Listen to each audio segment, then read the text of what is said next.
Okay, good evening, good afternoon. I hope it's working. Already some technical issues for me. Bad luck with the Twitter space, but thank you all for tuning in. I think Vita will be joining us shortly. And oh, I see her in the room. Okay, I had a little trouble coming up on stage. Anne's doing great. She's behind the scenes as always, making amazing things happen with the SkyInclude Twitter account. Thank you, Anne. And we have a list. We had a poll, so we have a few different topics, and of course, we welcome people to share their questions, share their input. And okay, I see Vita there. How are you doing, Vita? Good evening.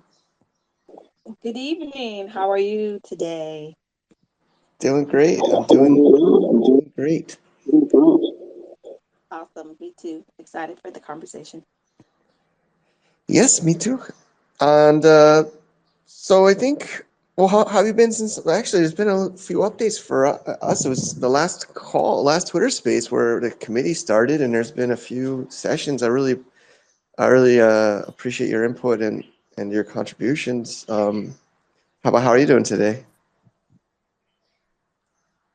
Um, I'm good. I'm it's been great to see some traction and some of the things that we talked about and discussed that should be done. A couple of those things were done, and it's good to see that people are working together to create new projects, new ideas, and all of that. And looking forward to the forward motion of this thing. Definitely. I think Vita, maybe we can do a little bit of intros about each of us here, so maybe first time listeners get to know us. I mean, maybe I've been a regular, but I'll start, and then if you could just share about just your bit about yourself and your background, whatever you're willing to share with us. I think people know me, Mike Michelini. SkyInclude is, I guess, my first handshake name, and yeah, we've done quite a bit. I mean, I've been a little bit quiet lately. Sorry for that. I know some people ask me, but basically, there's kind of a little bit of a secret project. I don't want to tease people, but I just can't. It's just too early to share. So I have been a little quieter online because of that.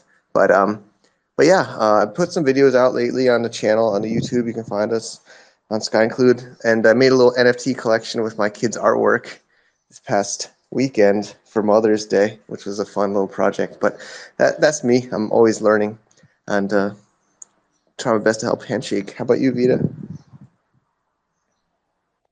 Yeah, okay. So Vita Ridgeway here, and I have a marketing and events company called Manifest Media Marketing and Events. And I do a lot of different projects and events. Um, Work a lot with black colleges, city governments, corporate clients like Unilever, Ciroc, and those kinds of Wow. brands. And other than that, and I got interested in domaining and investing in domains. More recently over the last past couple of years after holding maybe like 150 or so for about 10 years and not really knowing even, what the value of those were. They were just, names that I acquired over the years for different projects or different ideas I had. And, I just instinctively said, hey, that's a good name. That's a good idea. I should buy it and hold it, for future if I ever decide to do something with it. And then when Clubhouse kind of, first was revving up and everybody was from the domain community was coming in there and talking, and I learned a lot more about investing in domains and how valuable domains could be. So then I kind of went down the rabbit hole and started buying more and more domains and ended up with way way way too many.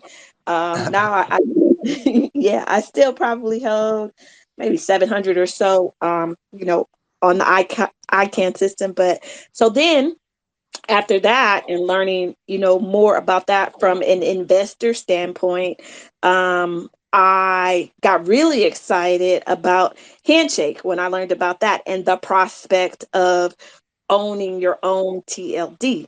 and also not only owning your own TLD, that was one aspect that was attractive, but also the other capabilities, especially with the whole conversation about, Web3 and decentralized, the decentralized web, and the fact that, the protocol was decentralized, and the fact that it can be a wallet. You can, you have the D links, and you can have, build TLDs on, SLDs on top of it, worthy names, of course, and, all of the other functionality that the protocol promises that it will be eventually. Yeah. So I thought that it was a great opportunity to get in on the ground floor, something that was probably, well, we'll never have that opportunity again.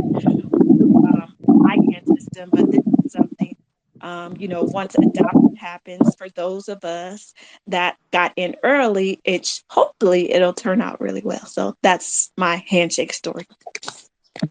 Great. Thanks for sharing, Vita. I love it.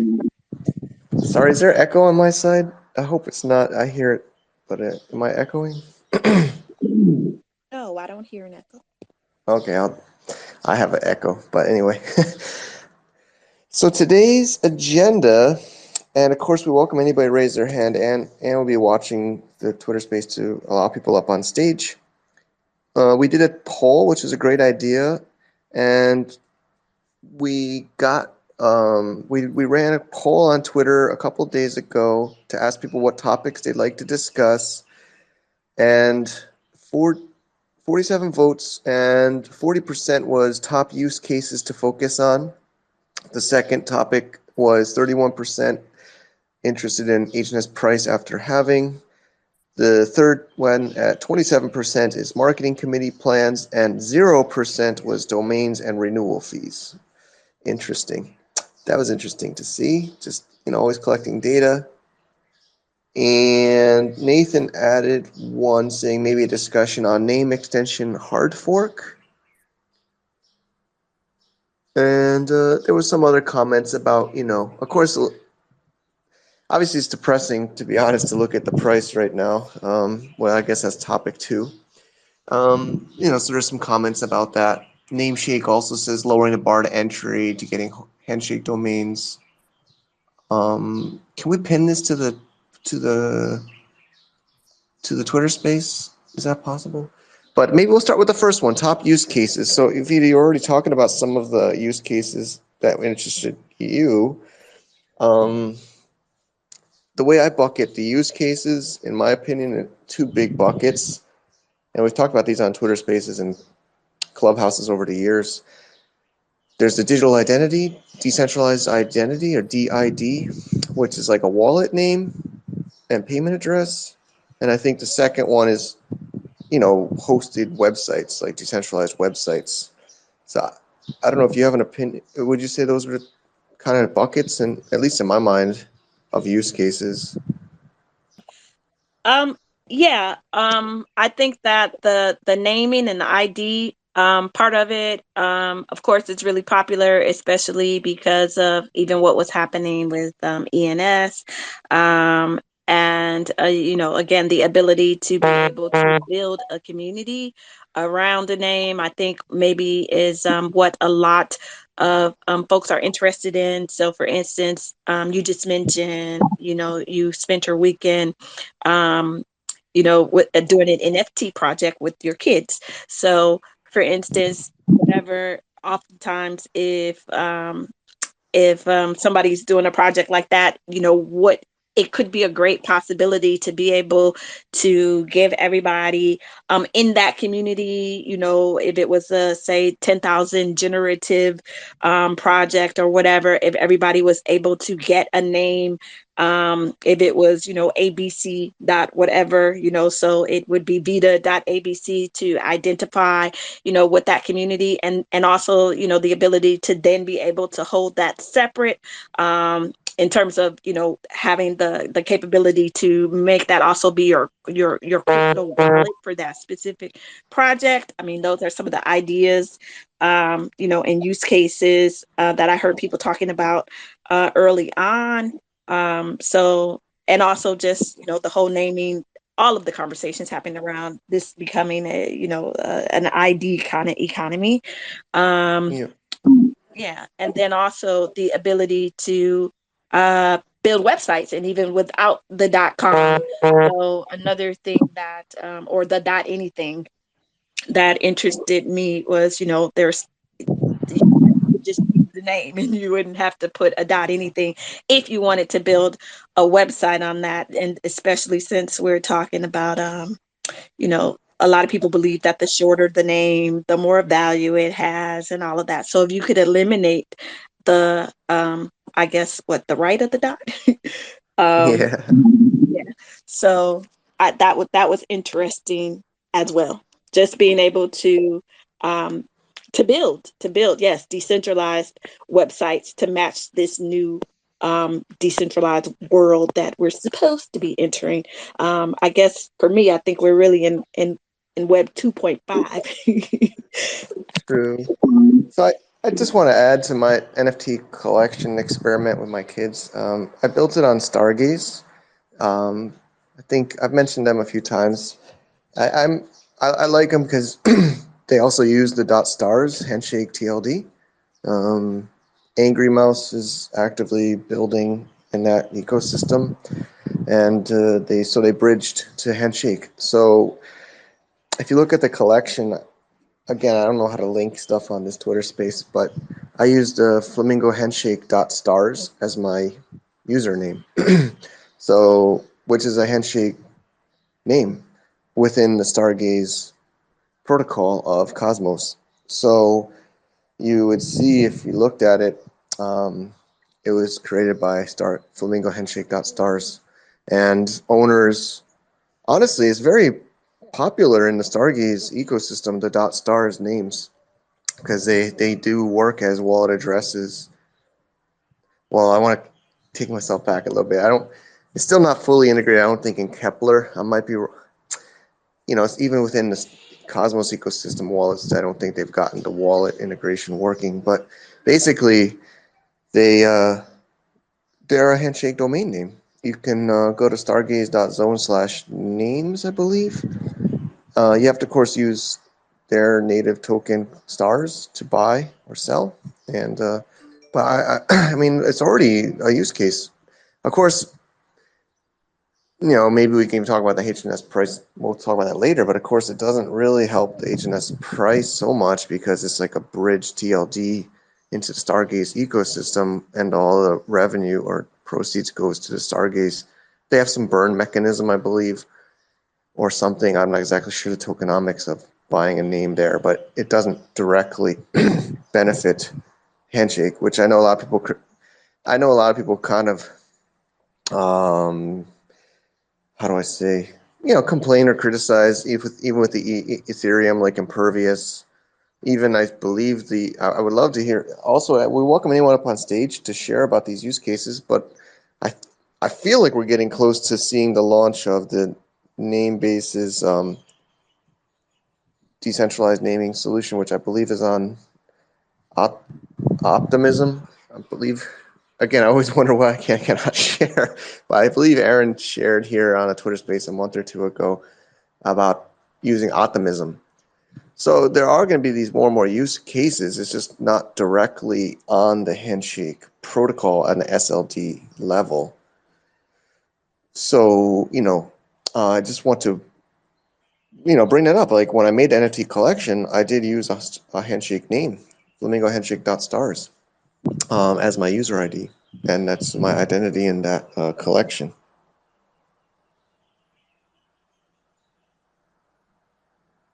Am I still there? Yeah, you're still here. Okay. Well, yes, I mean, that's interesting. And that's great also.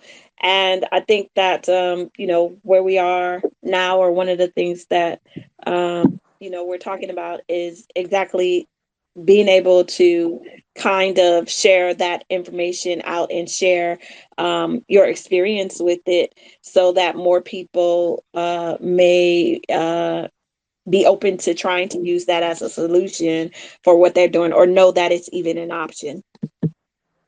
Yep. And you're welcome to turn your microphone on. She's giving us some chats in DM, but she also is mentioning there's some various groups talking about the wallets as a priority, or I guess maybe I would put that under the decentralized identity bucket. But if I have to pick between websites and user identity or DIDs, I would also pick DIDs. If I could only pick one of those two personally for Handshake, or because I believe it was Namecheap CEO saying the website names is more a smaller market. Of course, it's a big market, but not everybody wants to build a website. But a username is almost every person in the world would want to, once it's really mainstream, would want to have their own decentralized user identity they could use across, the internet. So I think everyone says the DID is the humongous one for Web3 versus like websites like Web2 now. Well, that's I don't know if you, interesting to yeah, me. go ahead. I'm not positive that I agree. Um, I don't I don't necessarily disagree. It's not to negate the point. However, I do believe that the people in this community, in the whole Web3 community, think a certain way, and that's where we think it's going, and everybody's trying to find out, what it's going to be the next thing.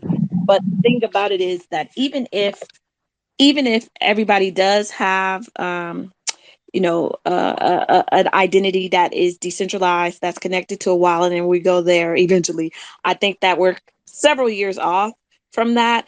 And for me, if you some of the major websites or things that people use every day, even if it's something like Google, which ultimately in this grand scheme of things, it's a search engine, but it's also a website. You have to type it in.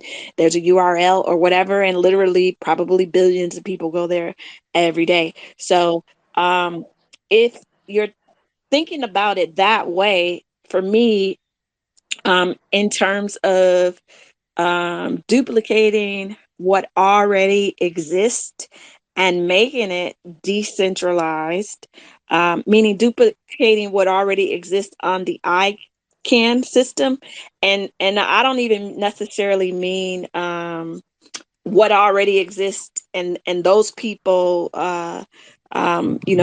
transferring or converting what they already have to a decentralized system. What I mean is it's a new opportunity for people to enter the market. So there's an opportunity for a new Twitter or a new Facebook or a new, whatever, cars.com, whatever it is, who can, building on a decentralized system, on a decentralized protocol that can now compete, that did not have an opportunity to compete before. So that's, I don't know if I'm making sense, but that's kind of what's interesting to me, because Well, digital real yeah, estate that you can own just by owning those names. yeah, I'm getting it. I I actually think back to some of my first videos on the SkyInclude channel when I first started with Handshake. I made one. I think it was maybe like the fifth, definitely like the first 10. And I'm an e-commerce seller. That's my kind of day job. Is I'm an Amazon seller. We're sending a container of product right now from Thailand to LA. It's been a huge project, because logistics is such a nightmare. But it's been on some roadblocks this week. But anyway, I think it was finally confirmed. But what I'm saying is, I sell kitchen and bar supplies. Is one of my niches. So I remember making a video. I actually got .bartender. When I first got into Handshake, the TLDs I was going for was like within that niche. Like I also within e-commerce. So I don't really like sharing all my names because, some of my privacy or whatever. But, I talked about bartender. And I talked about how I could see a world where a bartender is at the bar. And, you can imagine, like, I think you're in New Jersey, you're in, like, your tri-state, right, Vita? And, I used to live in Manhattan. I go to a nightclub and it'll be loud and busy. But imagine the bartender is just like, oh, just send it to Jack.bartender. I mean, I said that in December 2020, but on this video, and my plan even then, and I still haven't done it because I just sent a container of bar products that's sold on Amazon, as I want to put a free gift card in the package that says, do you want your free .bartender domain name? Go to blah, blah, blah, blah, blah, and register now and get your decentralized identity on the Handshake blockchain. I said that in December 2020, and I can still do that. I don't do it because I don't want to confuse these customers. Because but I want to give away bartender domains to Amazon customers or my customers. Maybe I could try to sell it, or maybe for a certain amount of time I'll give away for free. But I mean, that's like, and if it's something, I think that that's a great idea. And I also think that that is something that could help with adoption. So meaning that if I'm a bartender and somebody who's just, even slightly interested in, hey, what is this? What does this mean? And, there's a link or there's something else, and they go on and they learn more about Handshake, and they say, hey, this is interesting. This is an opportunity or this is where the industry is going. This is where the market is going. This is an opportunity for me to get my name, Joe Blow, bartender.com, and then I can use that as my wallet so people can send me tips directly with crypto. And so as opposed to having to put it in the if you don't, lots of people don't even carry cash these days. So I mean, so I think that's something like that. I think that's a great idea, and those kinds of innovative ideas are things that can help with adoption and getting people who normally would not even have access to this, just because they're not in this whole sphere, this whole realm, that could bring other people in. Yeah, I mean, I saw some. Honestly, I've been reading more than I've been engaging on Twitter lately, but I've seen some people, or even in Telegram groups. Sometimes there's people getting called squatters. Am I squatting on Bartender because I haven't used it yet? I want to use it. I just explained one of my use cases, but I'll be honest, I didn't stake it on Namebase because, like I just said, I want to use it as a marketing tool to capture my customer information to give it for free. Marketing. I want to use it as like a lead gen or a list builder. So I would need to do it where the main reason I would be doing this is to get my customer information. Do you understand? Like, I'm not doing it to make money and to build a community. So I know if I staked it on Namebase, I wouldn't even know who my customer is. That would be just like another Amazon, because Amazon, I don't know who my customer is either. So I would be doing this to have a lead magnet. I think, marketing. I want to use it as like a lead magnet or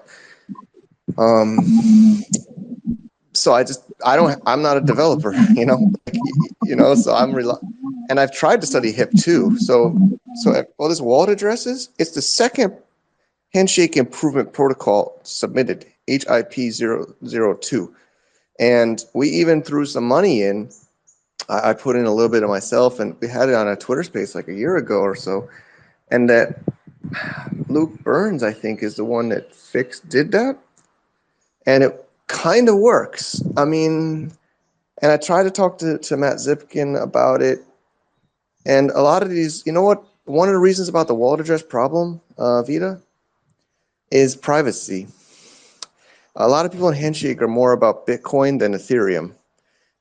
Ethereum is much more of a public address, and everybody can see what is in that address. But Bitcoin and Handshake creates like unique addresses all the time.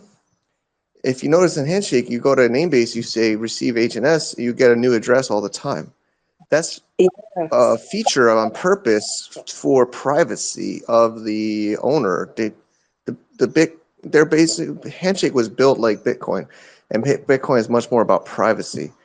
So it's not really built for this kind of public address like Ethereum, where you have one address and you just post on your Twitter or your ENS now, or like I saw the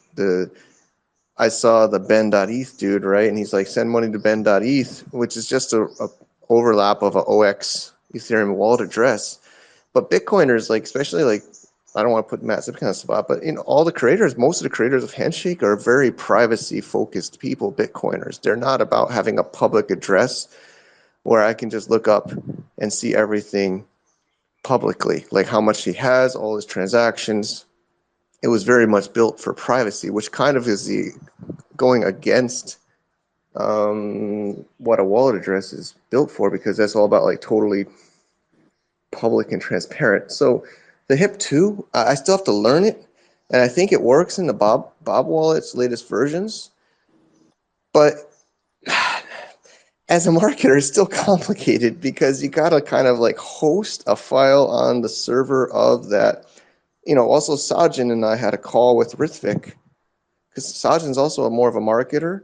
He's doing great things in India market. I think some people seen, but you have to host the text file on the server of the TLD. It just still was like, we were trying to make it where we just want to use wallet addresses for Handshake names. And it was like an hour call with Rithvik and Sajin and me like a year ago.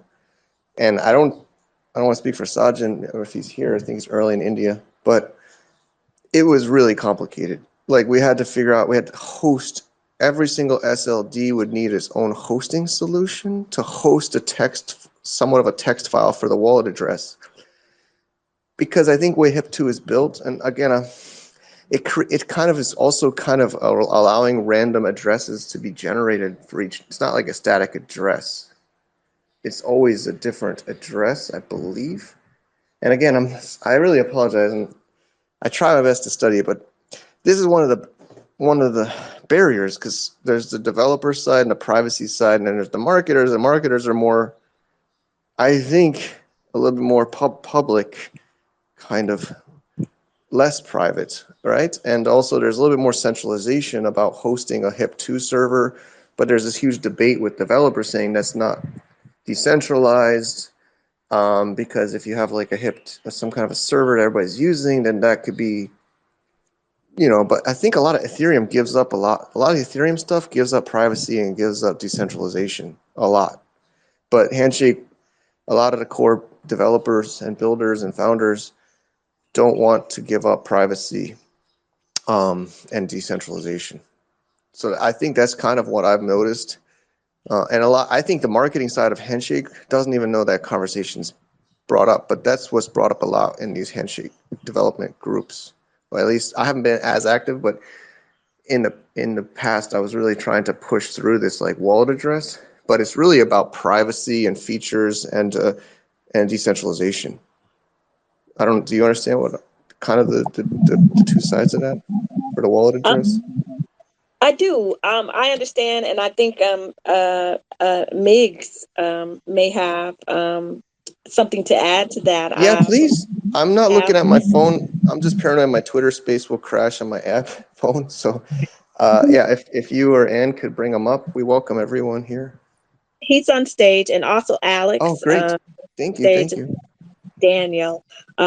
Before we go to them, I would just say that what you just described is, exactly the problem. Well, you mentioned squatting on domains, and because we're having a conversation about building and bringing in new projects and use cases, almost everybody is squatting, because right now we're still trying to figure it out. So I don't think you have to feel any type of way or guilty about something that.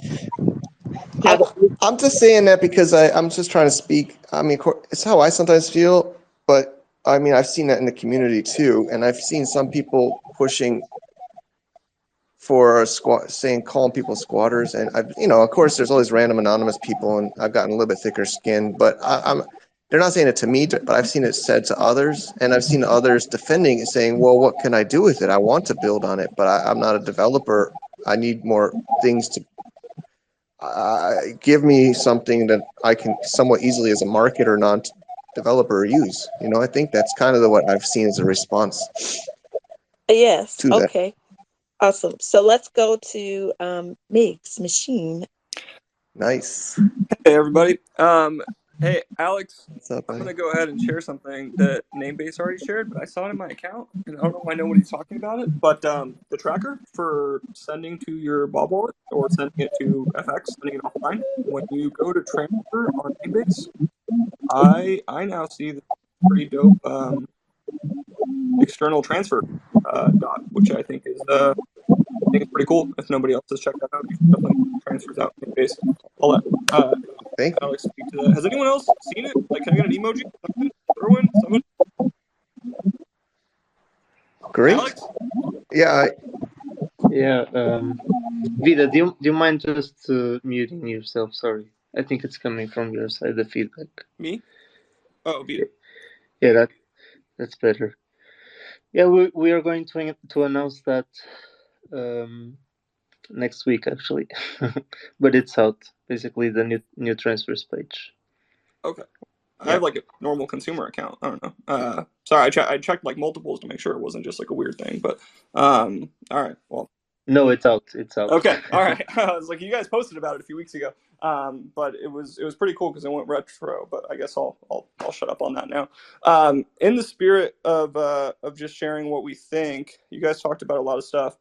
My feeling is this: in terms of websites, this might be dark. Sorry to get dark here, but like Handshake is not for hosting a website like dot or like I don't know what was it cars.com or something like that. It doesn't really offer a lot of value to a current Web2 domain owner, in my opinion. They already have that. Everybody can navigate towards it. They don't need a special browser. They don't need Beacon. They don't need to change their DNS settings. So there's no reason to get the owner of cars.com onto Handshake. They're not going to see the value of it. Now, somebody that's getting deplatformed or is being censored inside of their country, they are probably going to adopt Handshake and be vocal about it because of the benefits of it being available on a global scale. So when it comes to websites, like the more I think about it, personally, just Meg's thinking out loud here, that's going to be that fortunately or unfortunately is going to be the gateway to people getting to know what Handshake is on a mass scale. The same way that Silk Road was a massive catalyst for people discovering Bitcoin, right? Like you need a fundamental characteristic of the technology that like allows people to do things they couldn't do before, for them to get excited about it, for it to share it, for it to go mainstream, for it to go viral. So when it comes to website hosting, I just don't think that anybody's going to care about, I don't know, what website do I own? Whatever, to upload it, because it adds more barriers for users to reach them, and they're not going to take on that responsibility of teaching people. That's what I think about website hosting. The other thing that we touched on a little bit was Stargaze and the wallet names, and I think that whether it brings up the price of Handshake or not, that's where we should all be focusing right now, is companies like Namebase, companies like Stargaze, companies with developers with money, right, who are in tune enough to understand what the value of Handshake is and to understand how open source it is, and who actually have the talent, right, to deploy and the capital to deploy, even if it's on small scales right now, of like putting Handshake out in people's faces. Like Kepler Wallet has the Handshake logo on it. That's huge. Like that's one of the biggest advertising campaigns we've seen to like other crypto people in the Handshake world, at least from what I've seen. I've met the guys from Stargaze. They seem really savvy. They seem really smart. They introduced me to a wallet that came out called Cypher Wallet that's on Twitter. It seems like our type of wallet. Like it seems like small people like that. Kepler's a lot bigger than Cypher Wallet, but I think those are going to be some of our best shots to get Handshake in front of like other crypto people and do marketing on our behalf. And even if that means that it's a little bit more like the use of the names are more centralized, like that would still be awesome. Even if Namebase launched a wallet that allowed users to send like if it was just more interactive, more dynamic looking, maybe like iOS friendly or Android friendly, that allowed people to like send Handshake tokens back and forth, and like potentially some other thing, like that would still be an awesome gateway. It's not going to be decentralized. It's not going to make our developers happy. It's not like taking advantage of all the technology, but baby steps, people, is I guess what I've been coming up with, because I've been trying to go to like conferences and things and talking to people about this. And I think that that angle is the most tangible, realistic angle right now. Things like Superlink, etc. Whatever. I share my perspective on it, and I'll shut up. Yeah, no, that's great, Alex. Thank you so much. I Yeah. think. Oh, go ahead, Vito. What's your response? I was going to say I agree with everything you said. I think that that's some of the things that we have been talking about in the marketing meetings in terms of what comes first, the chicken or the egg, and the fact that in order for any of this to be like really useful as a website or a domain, then we have to first have adoption and browser integration and lower barriers to entry and all of that. So what you described to me is where the market is now, or where we are now, as opposed to where the potential is and where it could go in the future. And I think that we're still evolving as far as that is concerned. I'm interested to know, and this question is for Migs, that in an ideal situation, if everything is eventually where we want or think it should be, with Handshake being able to resolve without there being barriers to entry, and it just being turnkey and easy for people to use, normies or whatever. What do you think the prospect would be then? Like, then what do you think the future of Handshake would be when that happens? Well, so I guess the angle I was coming at first was kind of next step, right? Like what's going to make it more popular so that the word gets out, because we need the word to get out. But after that happens, the Handshake has a ton of potential. It's an ID. It's also it's a website, right? So you can get to it, and it's also going to be a wallet name through some mechanism or another, right? So the eventually brands, when they understand how shortchanged they are with the Web2 domain, and that they can actually own their TLD, which means that they can own the ability to issue all of their SLDs, right? They're obviously going to want this. Like there's bands, one of my favorite bands growing up is called Avenged Sevenfold. They actually really well use, like they use NFTs on Ethereum really effectively for their fans to be able to get into parties, to get tickets like ahead of other people. Like it's very smart. I own their .A7X, right, which is the acronym that they use for their band. When they understand the value of it and what they can issue to their users, then they're going to jump on board. But they're just not going to care. Trying to keep it PC here. They're not going to care today because it doesn't make their life easy. But they're still willing to tell their fans, hey, here's a bunch of pictures of cartoon bats. Go to OpenSea. Get this. Get that. Go through these 15 hoops. And their fans are like passionate enough to do it. They just don't realize what the potential will be. So there's like what's going to make it mainstream, and then there's going to every band, band, like thing that people recognize, when they understand the potential and when the tools are built out for them to leverage it, right, they will absolutely be migrating to Web3. And I don't think that it's unreasonable to ask like a common person to download an app, right, to get to Handshake names. I think like Beacon or some version of Beacon will explode in use, right? Like people download apps just to date. They download 5 of them just to date. Like people will download apps for anything tomorrow, but it's like, who's going to be the big controversial public figure that is going to adopt Handshake and kind of expose it? And then after that, I think we'll see all sorts of stuff. But in the meantime, things like Stargaze, even if it's not boosting the token price or really giving like that much marketing to the protocol, them demonstrating use cases combined with time passing will lead to that eventual world where people think of these as normal websites or Web3 websites. Awesome. Excellent. So in essence, I think we were saying the same thing because that's what I was saying right now. As it exists, I definitely think that the ID play is probably what most people are interested in. But eventually, once a company, say like cars.com, and they understand the potential of, and the capability that Handshake promises that it will be, then they'll, hopefully jump right on. But we're ways away from that. So anybody else? Yeah. There's a couple other folks on the stage. Yeah, let's get some new people up.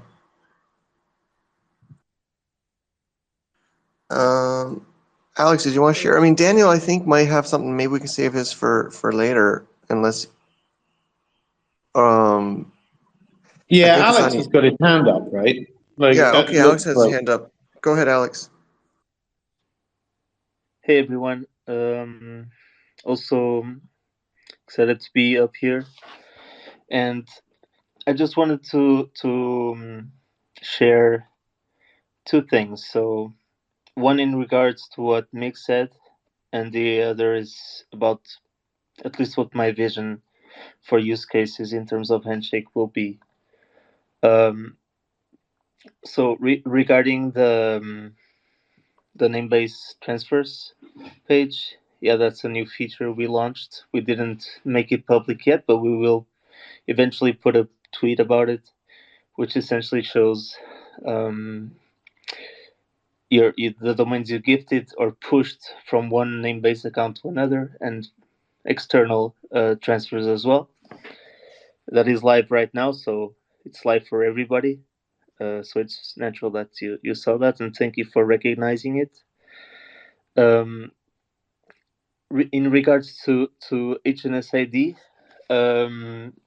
yeah, Mike, it's true. It's on Optimism. The DSLDs will be on Optimism for three simple reasons. It's cheaper, way cheaper in gas fees compared to Ethereum. It's faster. It's almost instantaneously. So we don't have that like 3-step waiting period like you have on Impervious. And it's a bit more flexible in terms of usability. So wallet addresses, let's say social media usernames, stuff like that. It's much simpler to do it on Optimism, and we are working towards making that happen in the next few months, and not in the next few years. Just to be clear, still developing the product, and it's going really well. We're almost done. I can see the finish line, but we'll see. So the first phase, like Aaron said on HandyCon, we'll be launching with a couple of TLDs that we are close partners control to test the product. So it's going to be our version of an MVP for HNSID. And then phase 2 will be public staking and all the TLD management tools that will allow you to edit pricing, add discounts to specific wallet addresses. So I can, for example, say that I want to reserve 2 SLDs or DSLDs to Vita. She just needs to send me that wallet address, and it's reserved for her, and I can set a price for that specific wallet as well. But that's phase 2. So for phase 1, yeah, basically it's a couple of TLDs that we are and some partners control. Dates for the release, I don't have a specific date, but I would say in the next month or two max, it should be out for sure. Regarding my vision, so I have a short-term and a long-term vision for HNS. So my short-term vision is regarding wallet address and also, like Nick said, websites and social media handles. I think this is something that can be easily implemented, and we are working on it right now, and I'm Bet, Impervious, and Stargaze are also working on that. As we saw, the stems for Blue Sky is working really, really great, not only for HNS but for ETH and ICANN domains. So I believe that for the domain name in general, the username or handle will be one of the biggest use cases for sure in the short term. Long term, I believe it will go way further than just that. I believe that we can have anything that we purchase associated with our wallet, associated with an NFT that is linked to our wallet. So I can imagine, for example, I want to go visit Vita in the United States, and I purchase a plane ticket, and that plane ticket is an NFT, and the way I validate that NFT is with my handle, my HNS name, wallet address, whatever. So this is kind of like my. There's a lot more use cases than just the ones we are talking about.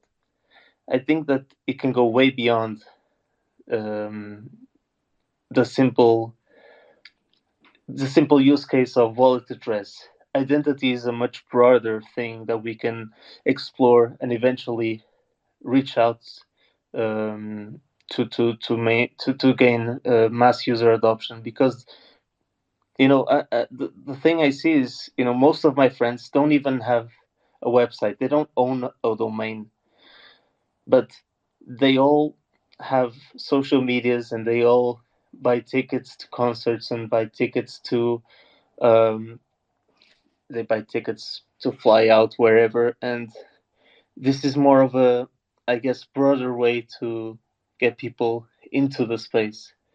But this is long term, of course.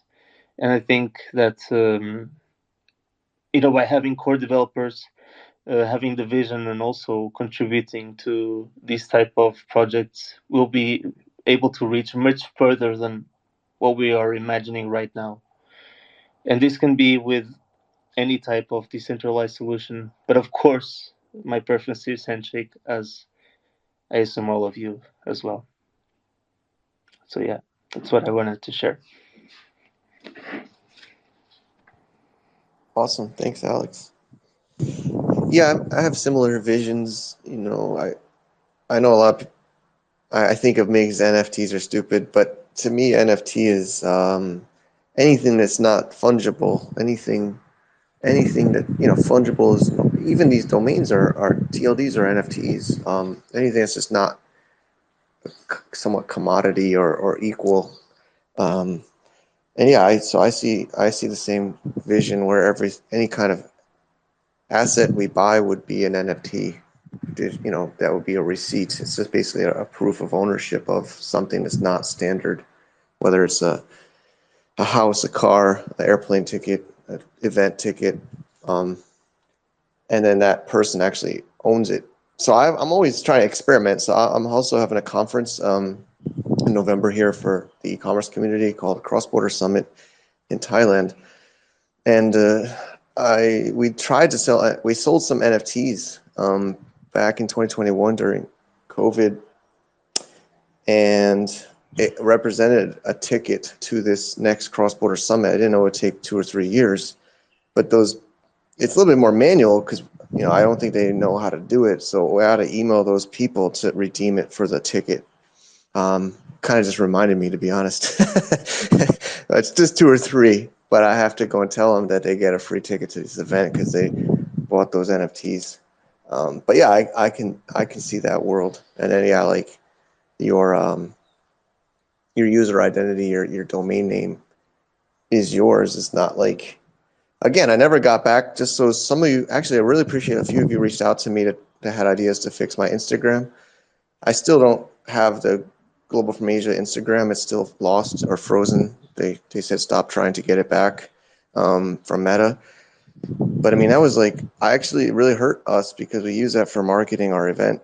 But yeah, I mean, I wouldn't have to worry about Instagram taking my username. I would have my username in my wallet. You understand? That's the difference.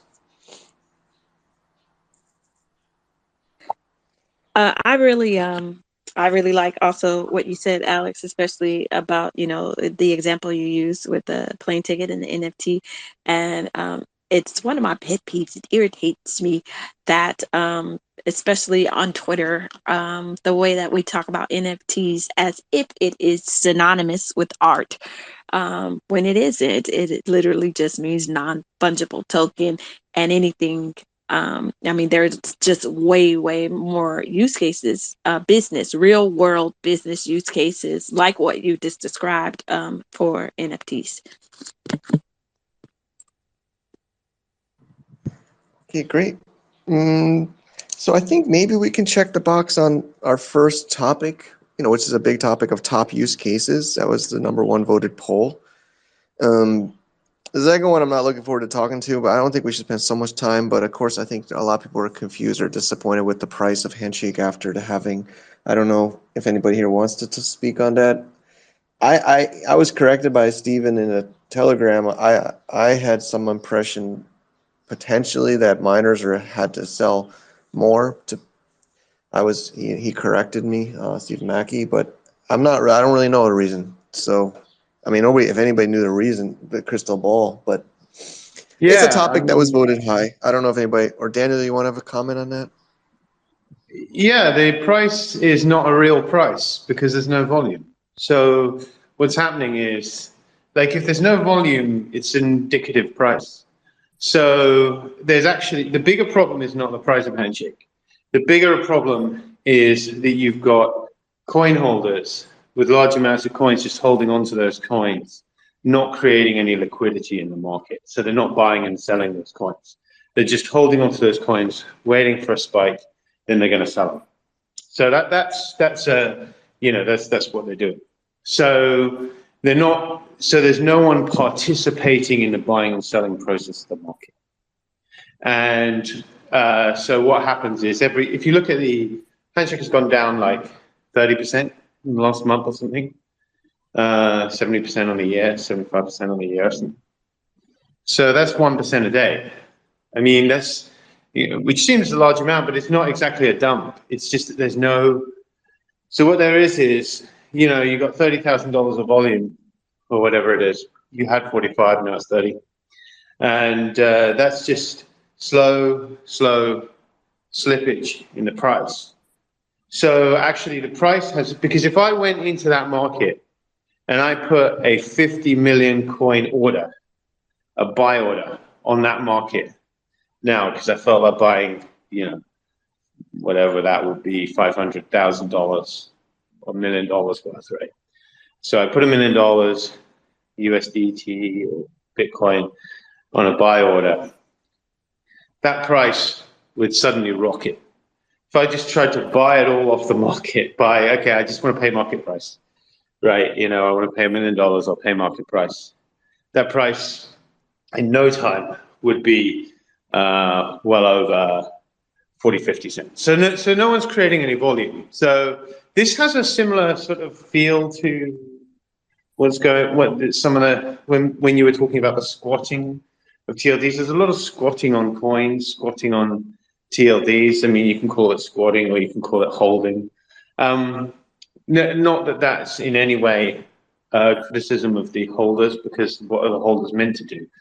They can't resolve TLDs on browsers yet. And there's no market there, and no one wants to create a market there. So this is all kind of stuff that, you then go, okay, well, that's the problem. I can see the problem now. There's no buyers and sellers in the market, no one creating market liquidity. And there's no, the core use case, which is meant to be resolving websites, isn't there yet. How do we address that problem?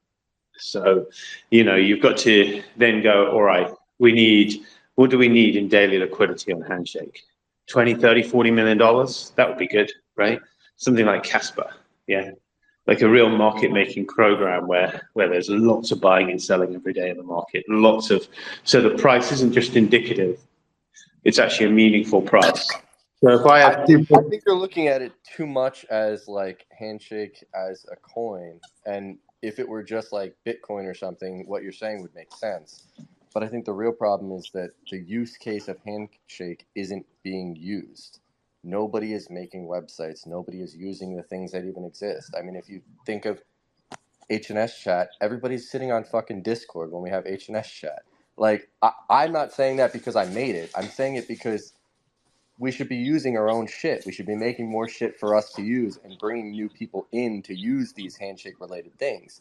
That's what's going to make people then want to buy TLDs and buy the coin to buy the TLDs. I mean, Yeah, I think that's a fair statement. I think maybe there's the core utility of the chain in general is a lot lower than it should be. Sure. yeah, I mean, I just think that, like, with nobody really building anything to use and nothing to do with your name, then the price is going to stay down because there's no demand to buy the coin or buy names, really. The people buying names are just people that have Handshake and, want to hold on to something for years. But that's not really going to... A long-term investor doesn't help the short-term growth or really even the long-term growth. An investor only makes money. That's correct. That's correct. That's absolutely correct. Like, if someone just buys a bunch of coins and stores them, it doesn't actually do anything in those intermediate term moments to kind of build market share. I would agree with that. But this problem kind of goes back to the same thing, right? Like, it goes back to the problem of there's not enough market liquidity and there's not enough use case of the TLD. So there's this sort of static period that's whole. I mean, whoever thought that I think people in blockchain always get halvings wrong. Like, everyone thinks, oh, it's a halving, therefore the coin price is going to go up. I mean, actually burning or cutting supply does not do a tremendous amount for a coin price. If anything, it creates harder conditions. I don't know if I'm lagging out or if he lagged out there. Can you hear me? We heard Daniel. I think you lagged out, Jordan. Yeah, I didn't hear you. Sorry, I wasn't interrupting you, Esther. Yeah, I was just saying that, like, I kind of assumed the price was going to go down, whereas everybody else thought it was going to go up, I guess, because typical crypto halving makes it go up. But I don't know. In my opinion, it just seemed like a no-brainer. It was going to go down. Like, you're already barely breaking even when mining currently. So if the reward gets cut in half, you're definitely losing money now mining. So if that's the case and you really are just mining for a profit and not mining because you believe in the project and believe in the long-term goal, then it's obviously going to go down because now you're going to stop mining it or you're going to just sell off everything you make.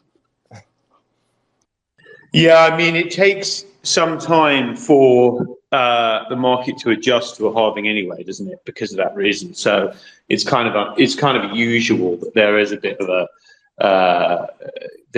of a decline after. But going back to this, I don't even think it's a proper decline in the price at the moment, because I don't know how with a coin trading $30,000 a day, I don't know how you can convincingly say that's a price. So what? I have 100 grand of coins and I can't sell them in one day.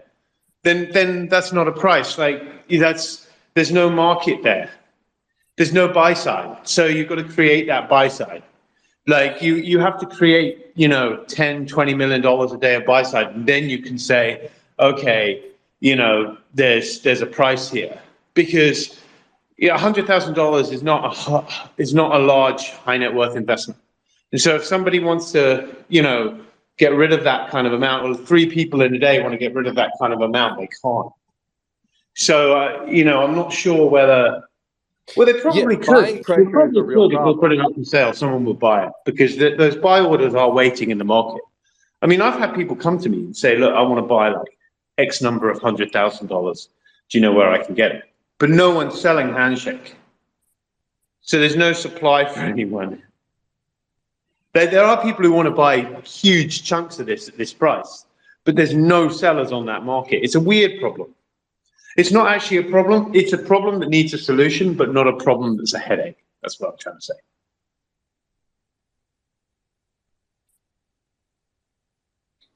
Yeah. Yeah, we just got to create more buying pressure. That's really it. And Well, and also more supply. Like there has to be supply for people to buy. honestly, So I feel like if you wanted to sell 1 million Handshake right now, I think you'd put in a sell order, and I don't think it would sell. It would take you days, if not weeks, to sell probably. nah, there will be buyers for it, from what I understand. I don't think the volume's there at all for buying. It is actually. I mean, there are people who have asked me personally, like, where can I get $250,000, $500,000 of Handshake, or even $1 million of Handshake? They want large amounts, but it's just not there. But no one's going to go into a market and stick down $1 million buy order because it's just too naked. Like you're going to move the price. If I put $1 million buy order on the market, it would automatically move the price, and I would lose any chance of ever getting the price at this point. So you look for it OTC. You look for it around the.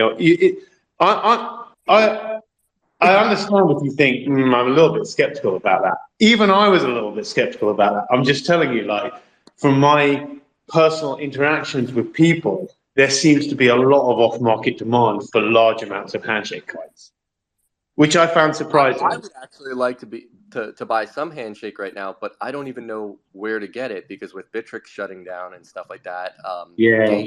Gate doesn't support the U.S. I mean, I don't know where to buy it, and I wanted to buy some. So, I mean, I think that's another problem. The people that want to buy can't even find somewhere to buy it. On top of the fact that there's Definitely people looking to buy it. I mean, Bitmart want to list it, for like they said, just give us some Handshake coins and we'll list it. Now, Bitmart you can use in the US. So I tell you what, it's a good test. Can you use Bitmart in the US? Apparently, you can. I've never even heard of that. Can you see if you can register an account? If you can register an account in the US, then that might be a good one. Yeah, because can you not access Gate in the US then? No, Gate just brings me to like a gate.us thing, and it's basically said like coming soon for like I don't know shit. Like I've been looking at it like every 6 months, and How it about just still MEXC? says Can you do MEXC in the US? Can you access MEXC in the US? MEXC. Yes, and Bitmart account also, so you can access it in the US.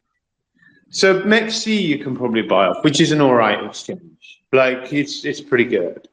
Bitmart you can use in the US. I thought so. But I'm surprised you can't use Gate in the US. I didn't know that. yeah, Gate blocks the US, but then they bring you to like gate.us, and it says a new crypto exchange is coming soon specifically for US customers. And it's just been like that for months and months and months and months and months. At least a year. Okay, so they're just waiting for that regulation before they offer that. So. Probably, yeah. Which is going to take like any amount of time that the regulators want to let them like take it. I mean, it does need to be on these big exchanges like Kraken, Coinbase, and Binance. Well, I mean, Binance is a double-edged sword, but Kraken and Coinbase.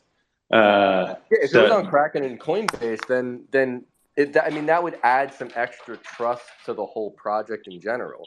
With such a small market cap right now and like a lack of users and content, I think anybody that's looking at it and says, "Oh, this sounds fucking cool," they're gonna then look into it more and say, "But why is it basically worthless?"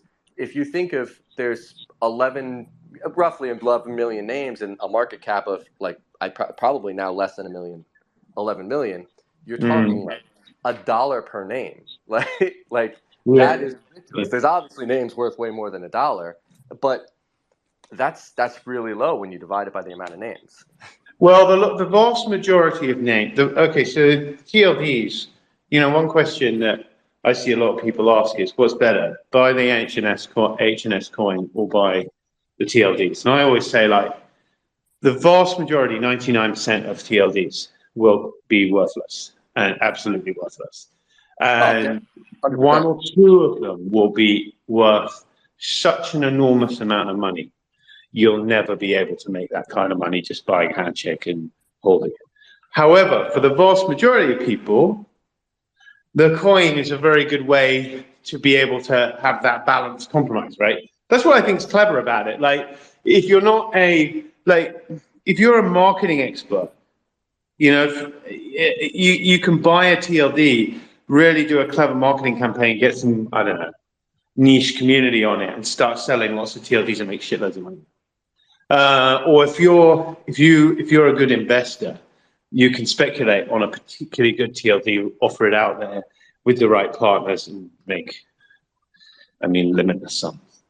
But if you're the average guy, you can just buy HNS coin.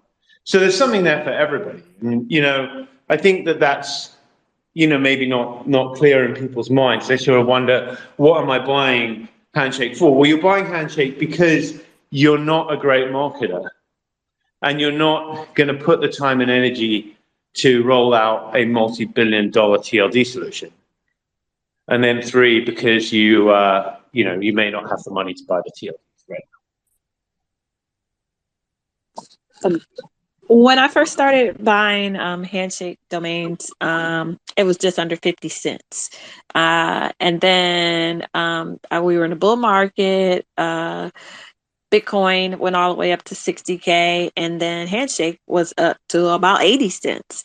And I think that it's smart to stack up now if you can and buy, because I do believe that we'll get back there eventually. And so that's probably why people are trying to buy. Or you mentioned that, people ask you, how do I buy, 250K or 500K or whatever. And if you had the ability to do that, and it even at this point, you buy it now, even if it just raised, 2 cents from the point you brought it, then that would have been a smart bet. So I think that that's, another reason that people should be interested in Handshake. I do believe if we do the things that we say we are going to do as a community, then the potential for growth could be exponential. That's another reason. What you're saying is another reason, like we were talking last time. Oh, I'll get in touch with you, Mike, about this, and we'll do a video on this. Is another reason for a half fork. Frankly, if no one is going to supply Handshake to people who want to buy that much, thing is, you want guys like that. You want guys with 250, 500K, $1 million.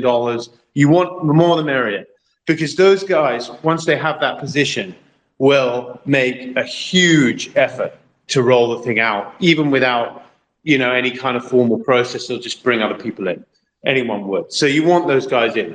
If no one's supplying those guys coins, then it does become a nice idea to do a hard fork and supply them coins that way so that they're in, because you want them in. That also takes care of a lot of funding issues, which we discussed last week. I don't know if you want me to go into it this week or... Yeah, maybe we can do it now. Maybe it could be around the pricing discussion. So just to, we're about an hour, a little bit over an hour in. I think we should cap this call at 2 hours, so we still got time. The other topics is the marketing committee updates, which might be part of this discussion. And then that's really nobody wants to talk about renewal fees. Those are the 4. So we're at the price update after halving right now, our second topic. So just to recap, we went through the top use cases to start this Twitter space. We were talking about the pricing. It could kind of roll into the marketing committee updates, part 3, I think. So maybe it does fit in. But maybe Vita can first update us on just generally what's happening, and also we want to welcome others to participate, right? It's not we're not trying to be exclusive. We're trying to be inclusive. So maybe Vita, you can give us an update on what's been happening with the marketing committee calls, and then Daniel can talk about this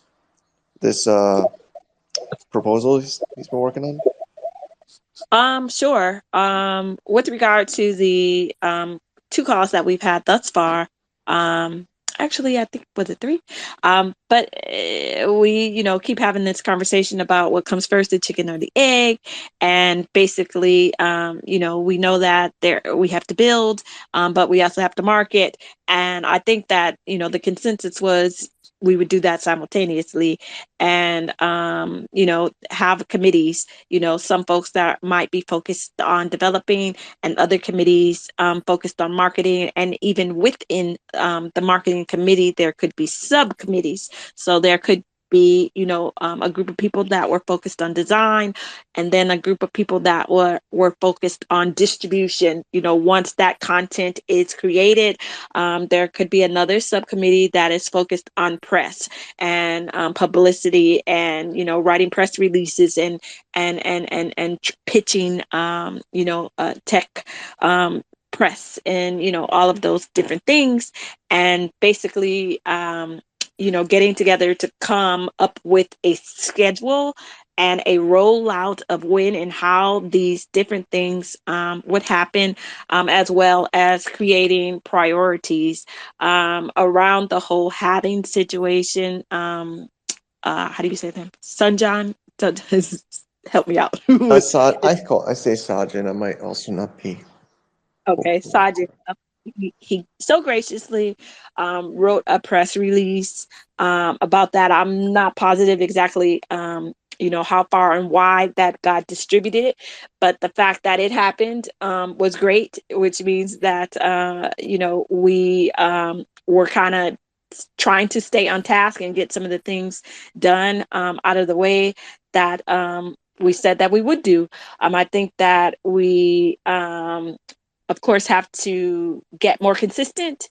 And on our next meeting, maybe decide exactly what we're going to do next, and who's going to be on these subcommittees, who's going to be the team lead on these subcommittees. And in between meetings, I do believe that we agreed to meet bi-weekly. But in between the meetings, keeping each other on task via, the back channels, whether it be Notions, Google, Sheets or whatever, and or Telegram.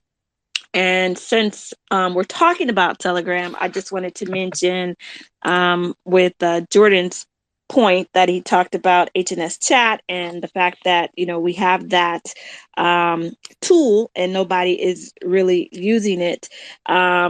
I would agree that, we're kind of guilty of that in terms of, having things that we want for other people to adopt, but we aren't actually using it ourselves. And I think that that's probably just because of the way that we're trained right now, because of it's easy to use Telegram because of the lowered barriers to entry, just because we are creatures of habit.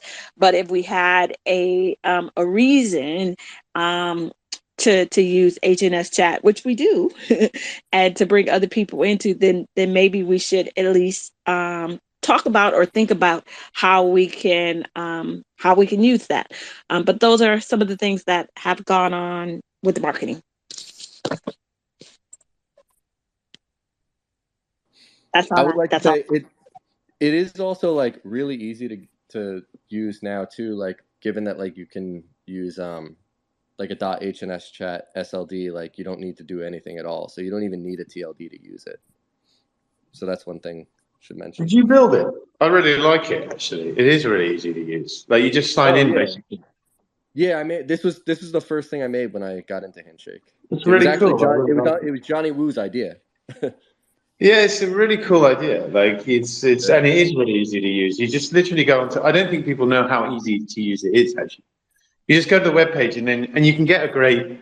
I'm Daniel.HNS chat. That's still around. Right? So like, if there's lots of people in it one day, it's a kind of cool name to have.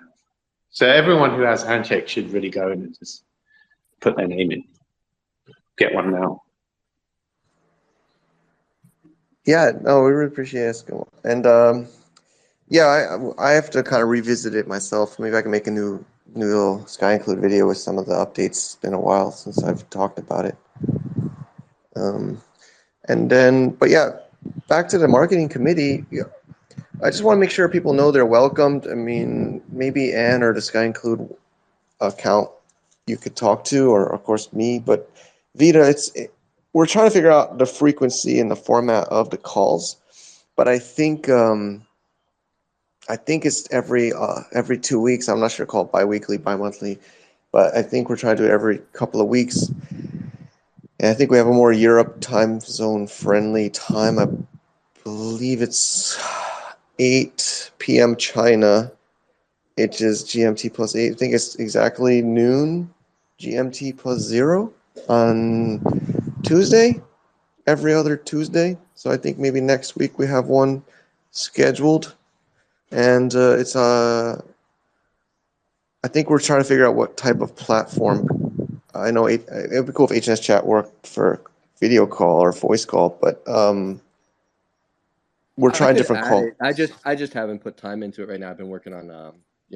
How about AirMeet? Do you have AirMeet then, Mike?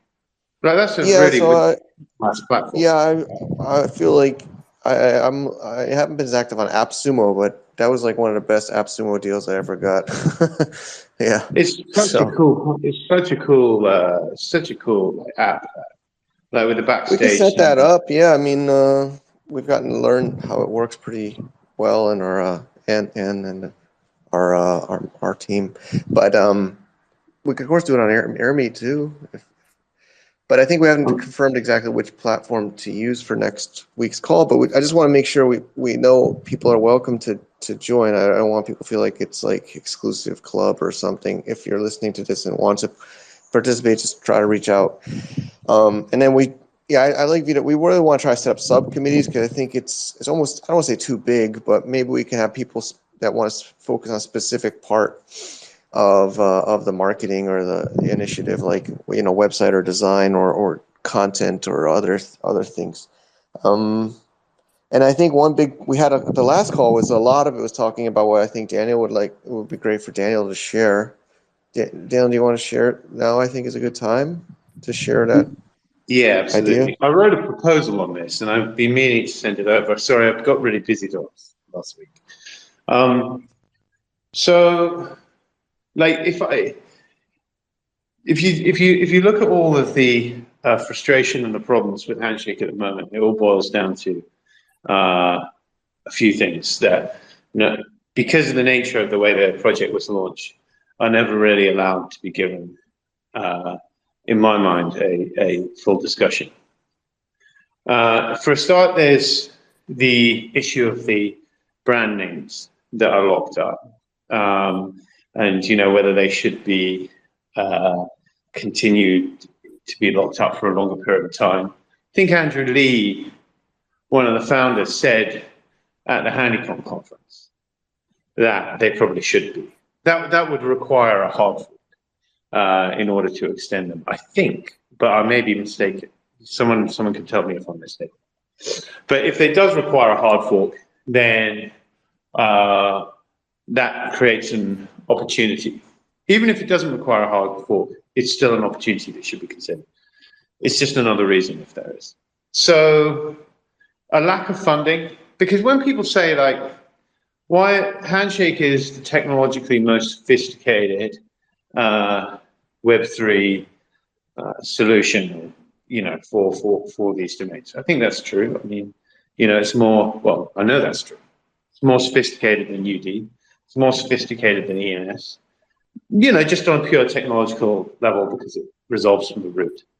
It has this incredible possibility where, you can actually, if you're a great marketer, you can go and buy up .dan or whatever. I don't know, maybe .dan is already on it. But whatever you want, and you can go and market it, blah, blah, blah, all the usual arguments. The issue seems to be that there's not enough funding available to be able to drive growth within the time scale that everyone wants. And there's not enough funding to drive, any kind of market adoption. So that could be everything from integration on browsers to getting the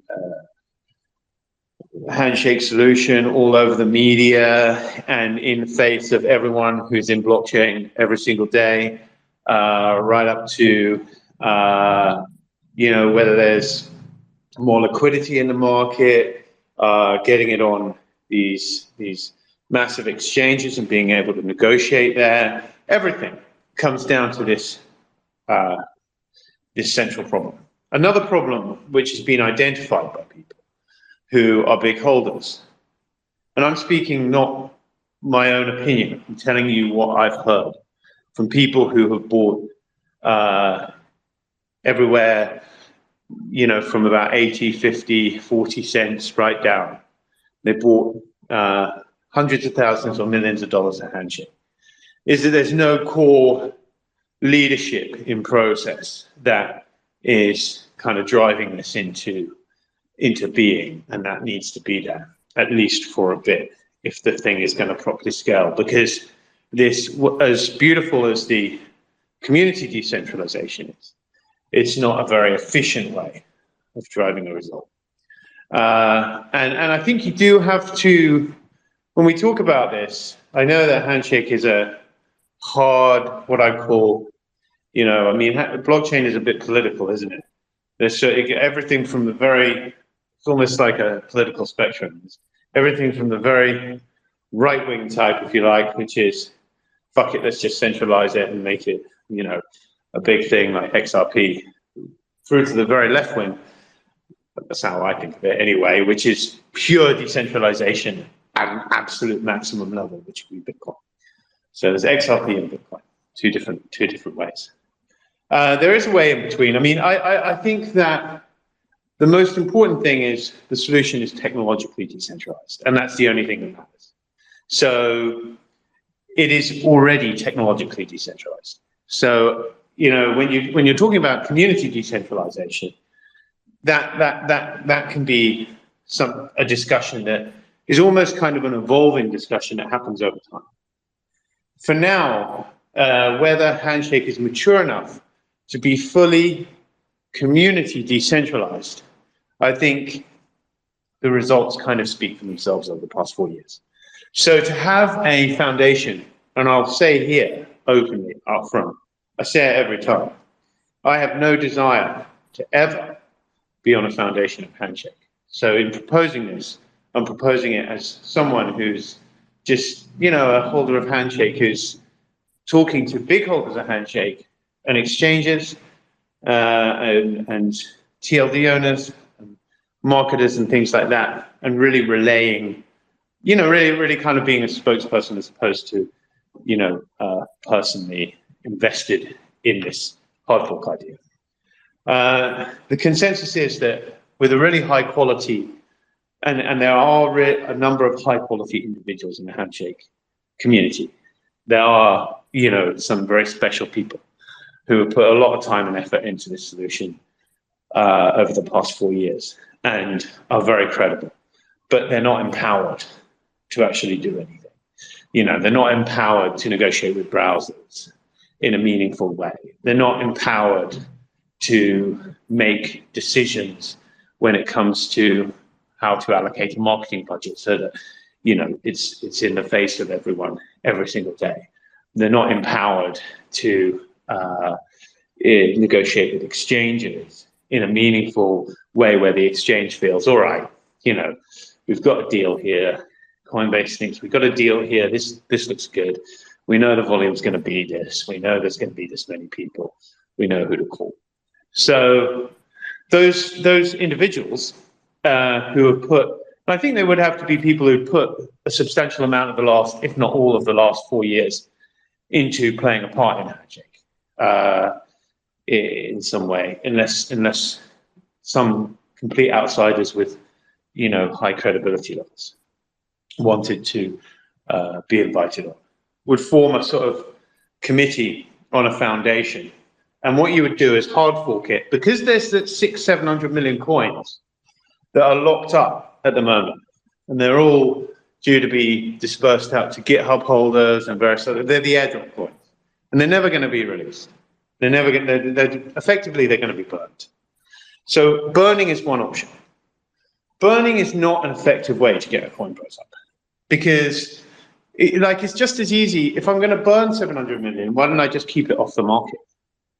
Like, it doesn't make a difference whether you keep it off the market or whether you burn something.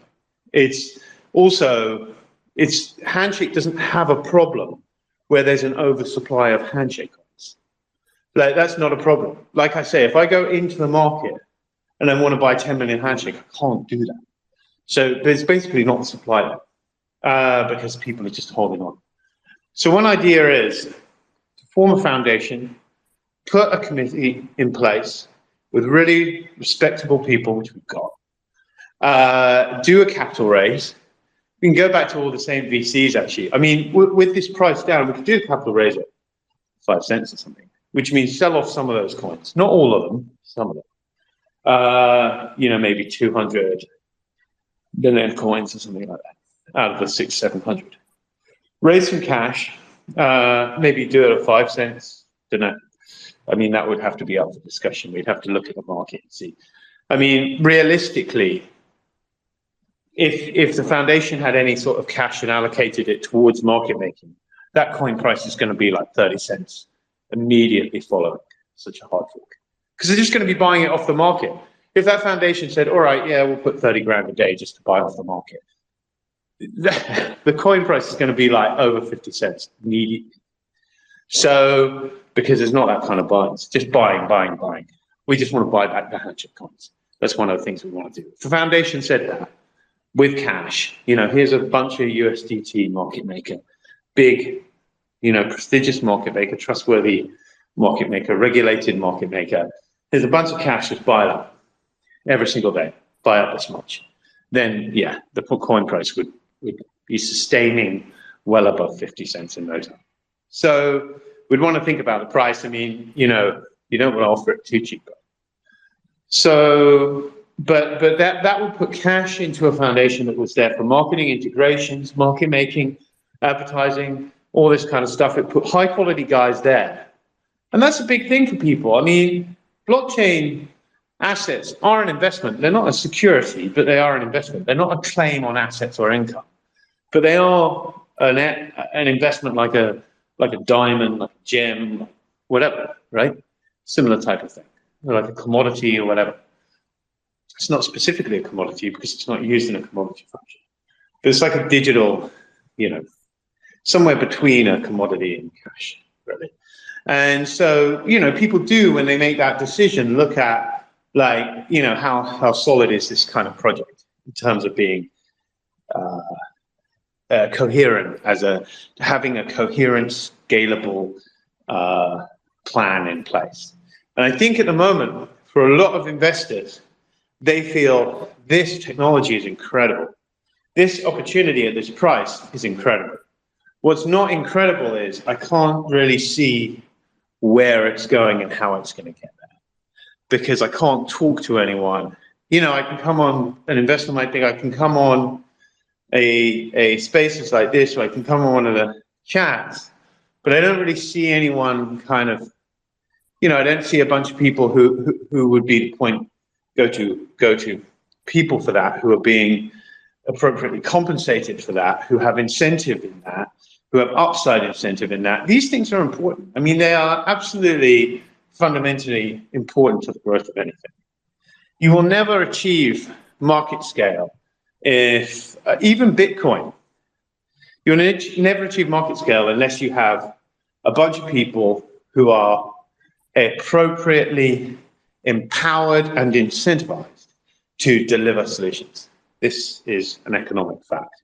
And people who point to Bitcoin seem to forget, conveniently, I might add, that in the original Bitcoin days, there was a Bitcoin Foundation.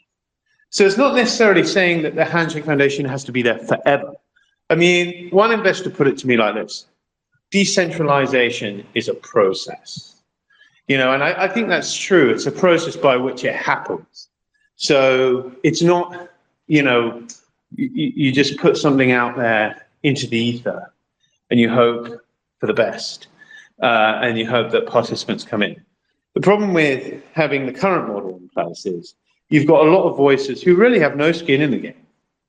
And quite frankly, maybe nothing particular to offer to, an execution strategy, having the same level of influence in the conversation as someone who has incredible amount to offer to an execution strategy and who has, a substantial amount of money and skin in the game.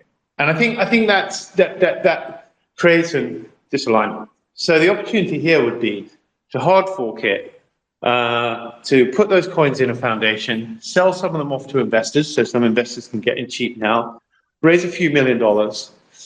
And then I think it becomes, at the moment, the argument seems to be this, whenever I'm just using UD as an example, but it could be ENS or whatever.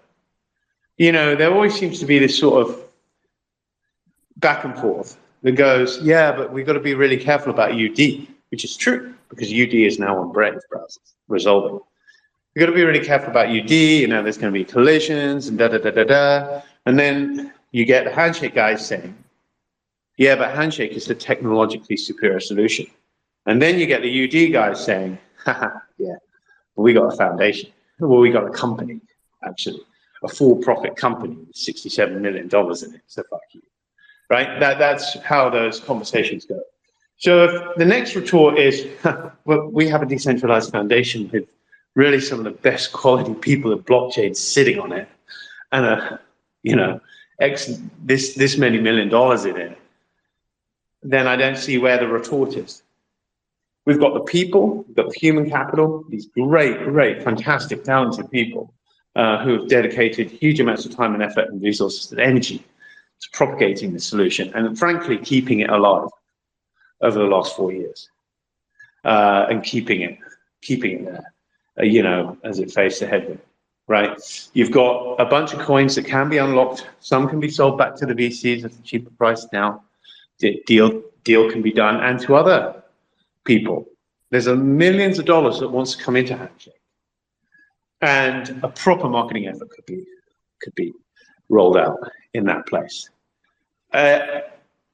When viewed like that, it's hard not to see why a hard fork should not be done as immediately as possible, and that's basically the argument.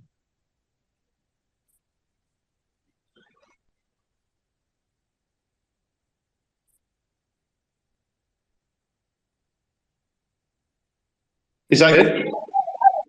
Yeah. Oh, go ahead. I was gonna say I don't want to always be the only one talking, so I was waiting for somebody else to jump in and say something. But I think that all of that sounds excellent and makes perfect sense. And again, with the whole issue about the chicken or the egg, and the point you made and raised about UD.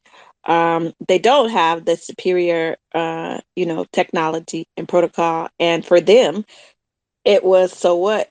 We have superior marketing. I don't know how long that's gonna last, but for us, or H&S, at this point, I don't think it's about the chicken or the egg. I think it's about a balance, creating a balance between all the things that need to be done to get us up to snuff in where we need to be. So it needs to be a combination of all of those things. So development, along with marketing, along with possibly a hard fork, like you just described, to solve as a solution to the problem that you also described. And all of those things probably need to happen simultaneously and not in a silo, with individuals working and on individual projects, but us doing it together so that we have a louder voice in the space. Yeah, UD and all the other solutions become footnotes, quite frankly, in the Web3 wars, if you want to put them that way. If Handshake has the people that it has now on some sort of the prominent people who put time, energy, effort, and whatever, or the obvious candidates, credible people on a committee and a bunch of cash, then these things become footnotes. I think it would be terrifying for them, to be honest with you. And I think right now it is just like, I can't believe my luck that Handshake is just so disorganized as a solution. I personally think that is probably the sentiment, and that what I've just said reflects, like I say, what large holders also feel. Okay, yeah, sorry, I can't tell if I'm muted or not, but yeah, thanks, Daniel, for sharing that. And Yeah, this you've been discussing this on these marketing calls, and I think it came up also because we have a lot of initiatives that these various people that have participated in the marketing calls have asked for, and um, Yeah, but let's do I a mean, video on it, Mike. I'll contact you. yeah, I want Sorry, to do. this week. This week I'll contact you, and let's just arrange a time. We'll do a 5-minute video on it. We can see what people say in Okay, the comments. Yeah. yeah, yeah. So basically for everyone, this is I think the first time Daniel's shared it outside of those marketing calls, and we'd love to hear feedback on it.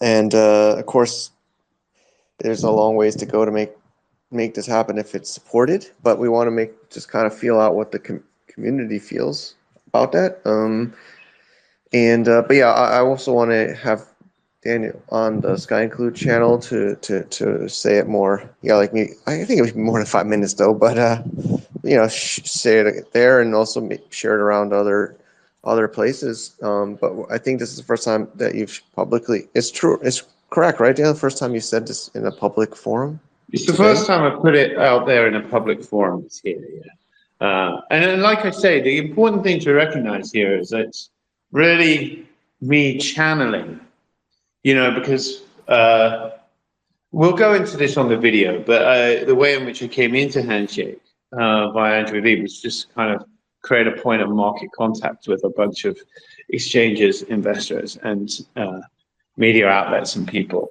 And I'm really just channeling a message that continually keeps coming back because the best way to find a solution is to listen to the whole market. And then if you hear the same thing over and over again, I think you can't not repeat that same message. So it's really just a channeling of what the market itself is saying. Why don't you guys do this? It's so obvious.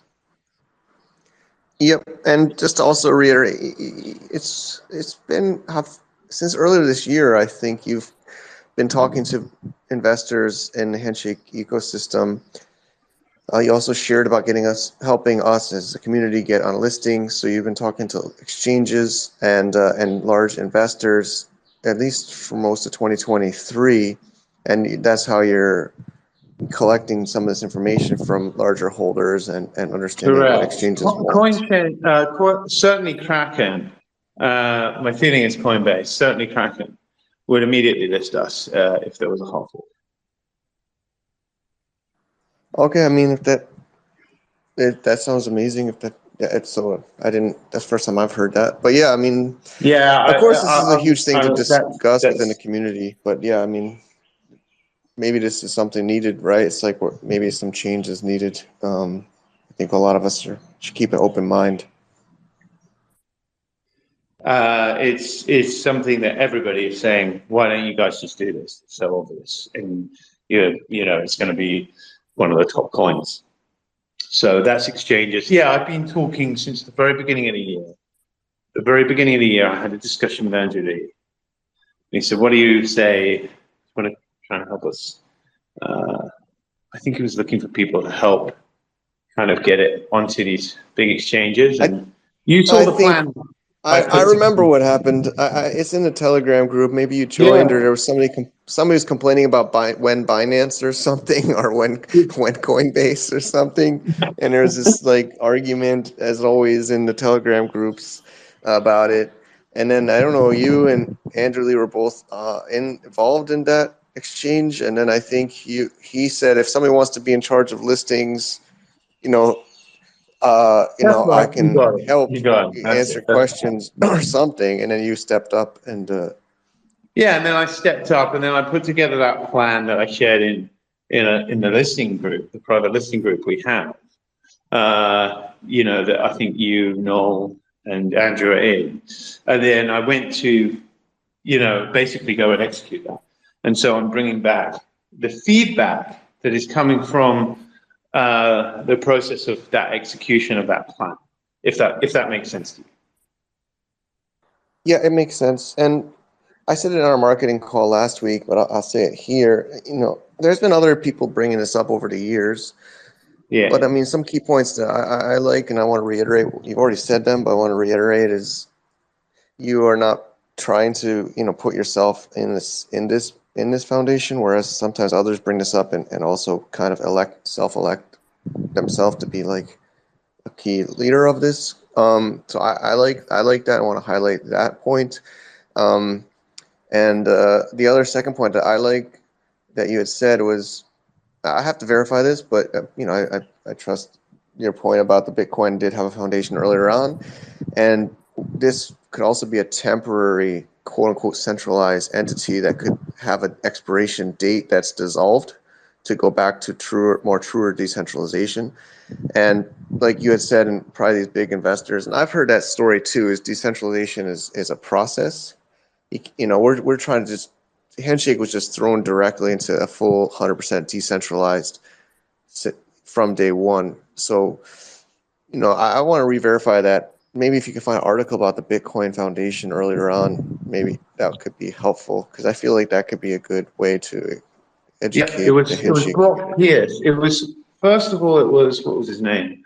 Can't remember. It was Matthias or whatever his name was, and then it was Brock Pierce who was president of that foundation.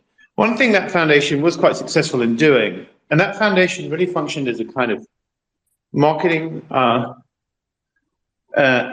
propagandist, a think tank, and it was kind of like a hub by which a lot of real life meetups and things were able to be organized. It was variously successful, but if we did it right, it would mean that, for instance, what would be really cool with Handshake is if there were budgets for things. Like if you wanted to do, let's say, for instance, in Manila, I'm just picking somewhere off the top of my head that I've been there. There are a lot of meetups. You've been to Manila, right? Like there's a meetup every single night with young people. It's crazy. Like, if there's this kind of thing and people just rent this kind of, I don't know, they rent a restaurant or they rent an office floor or something. They do a meetup once a week or something, and tons of kids come to this. If there was that kind of outreach for Handshake, I strongly believe that sort of initiative would be very, very powerful. Imagine it in Seoul, Manila, Austin, LA, New York City, Hong Kong, whatever, right? London, Paris. Suddenly you're talking about a massive amount, and this is real engagement. I always think when people are sharing, when people are sharing photos and experiences derived from real life meetups, there's an energy to that creates marketing that's almost impossible to replicate just via PR, in my opinion and experience. These don't have high costs, but they have costs. That like for instance, renting the place, for the meetup or something like that, which may only be a few $100s, but who's paying that few $100s? So things like that could then be sponsored, through that process. So that would be my last sort of point about it.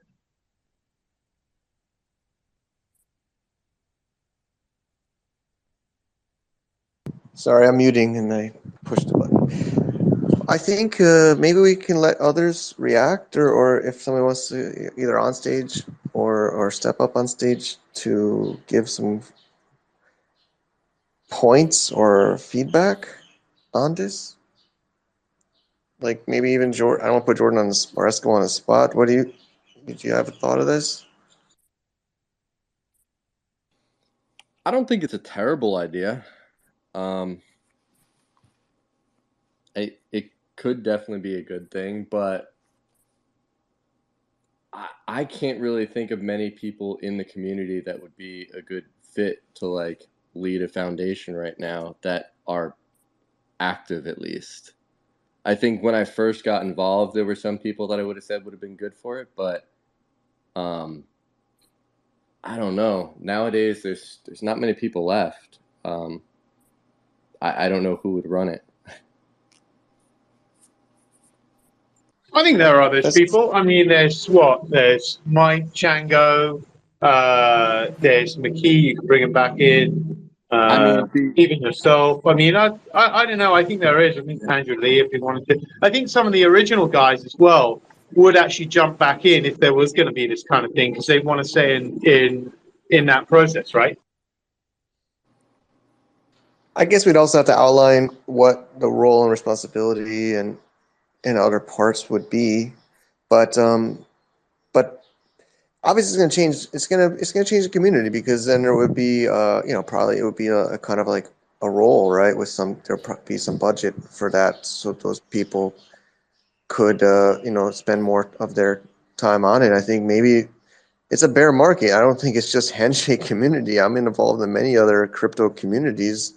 They're all not very active right now. I mean, it's normal, but I think if this was brought up, those maybe inactive members, I don't know how you feel about it, I don't know. I don't think it's horrible if they're not active now, but maybe there's some financial compensation for their involvement to get involved. I don't know. I know it sounds not as genuine, but it's hard to ask people to keep working for nothing during a bear market. People have to survive. You know what I mean? So I don't know. I mean, I know that's now is just the time you want to do it, because if you do it in a bull market, you're going to have everyone. The problem is then you're going to have a lot of hijackers. Not hijackers, that's kind of an unkind phrase. Free riders is equally unkind. You know what I mean? There's going to be a lot of people jumping in that makes that process much more mentally arduous to put together. Whereas now it's relatively quiet, it's quite clear who people who have contributed and the high quality people are, and it would be easier logistically to organize. And to your point about compensation, look, I mean, I always think this is like I say, blockchain is kind of like, it's a weird thing because there's a lot of money in it. And so there's a huge economic incentive. And yet it's fundamentally almost got a sort of left-leaning, well, it's got a libertarian, and then it's got a sort of left-leaning thing where people don't want to discuss compensation, this kind of stuff, and it's not talked about. This tends to lead to this sort of, that there is a bit of a, it's a bit like the Democrat Party in a way. It's the pirate ship, right? So that there is that kind of there is that kind of tension to discuss these things. But the reality is, when you boil it down, is people do their most effective work when they are incentivized to do that work. And that's when things really happen. Now, you don't have to dial that up to a full-scale sort of Microsoft Corp, model. But there is a basic rule of incentive and execution that I think just cannot be ignored. I mean, it's a fundamental reality. And so just ensuring that that's kind of well put in place Daniel, is important. I kind of disagree with that. I don't know. Okay. I Maybe after feel like Jordan, we'll have some others come in after. Yeah, I just wanted to, I think a lot of the time when people are coming into something for money, those are the people that you don't want involved. If they're not involved when money isn't involved, then they're basically useless to the project. I completely agree with you, which is why you don't want to do this in a bull market. So you want to identify, if you were going to do this, you would want to do it even now. taking people from the past or something that aren't around anymore and stuff, like because they moved on financially. I think to give those people money is just a dumb idea. They left because they weren't in on the project. They really don't deserve it, in my opinion. I think it's got to be people that are actively involved and haven't jumped ship. That's my opinion. That's all. Okay, I think I would agree with that, actually. I had a question. You guys, but you got to define active in a way, because there are people that are not as vocal, that are behind the scenes. Daniel's speaking to them. They're not, maybe they're for various either anonymous or privacy. They're not like on the front lines like maybe we are or you are. They're not in. That's just a trickier part. They're active in the behind the scenes. That I think Daniel talks to, that's one thing to consider at least. Yeah, absolutely. There's a number of people who may not be, in fact, the very best people who at a sort of committee or management level are very often not the people who are the most vocal publicly, right? Like, it's one of these ironies. This is why you have a political system that's constantly broken down. You've got all these great orators without any kind of idea of how to execute it. So yeah, I think you'd see those people come up to the front, and that would be helpful because they'd be able to do it with, maybe they work in a different way. They work, they have great ideas. They know how to do these things, but they do them, in conjunction with a committee. Okay, you execute this. Yes, I can execute this, and this is the way we should do it. And yeah. And maybe we moved. There's Save the Doctor just came up, and just let some others have their voice. I was just gonna say, a lot of things we're talking about. I've been a little more active on Cardano's side a little bit lately, with Decentralized and some of those other folks, like Papo and whatnot. But one of the things that I like that I see over there is like Summon platform that's doing DAOs, and they're talking about wanting to do Handshake DAO as well, and that's something that I've talked to them a little bit about, So talking about an institute and like finding someone to like run it and whatnot, what if it's community run, not one person, but like we're the community, we're all part of this, right? So.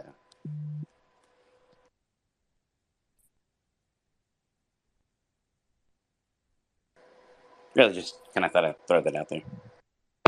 We talked about the possibility of a DAO in our marketing meetings too, and if that would be a way to approach it and also raise money and do a fundraise if we were to create some sort of strategy where there was, a buy-in to participate in the DAO, and I guess for me, it kind of serves the same purpose. But yes, it would be then, community run, I guess, with, people who are members of the DAO having the ability to vote on, which direction to go. I don't know. And maybe somebody could explain a little bit further. It's kind of similar to creating a foundation. It's almost like semantics, but it just kind of depends on, what you want to incorporate in the, bylaws or the rules of the DAO. If there's going to be a board, or the foundation, if there's going to be a board of people, if that board can change, all of those kind of things. I think both have similar elements, but maybe somebody else can expound a little more on that. A DAO. Well, I think. Go ahead. Yeah, Don Daniel's better. No, I'm just going to say one sentence. A DAO, I think, would be a great component to a foundation if a foundation was set up. So there would be a DAO structure there for certain specific things. I think you still need very strong leadership at this stage in terms of the propagation of these things, just because there's so much human-to-human interaction. Handshake's a little bit different from other blockchains. There is a lot of human-to-human interaction. For instance, we want it to be resolving on browsers.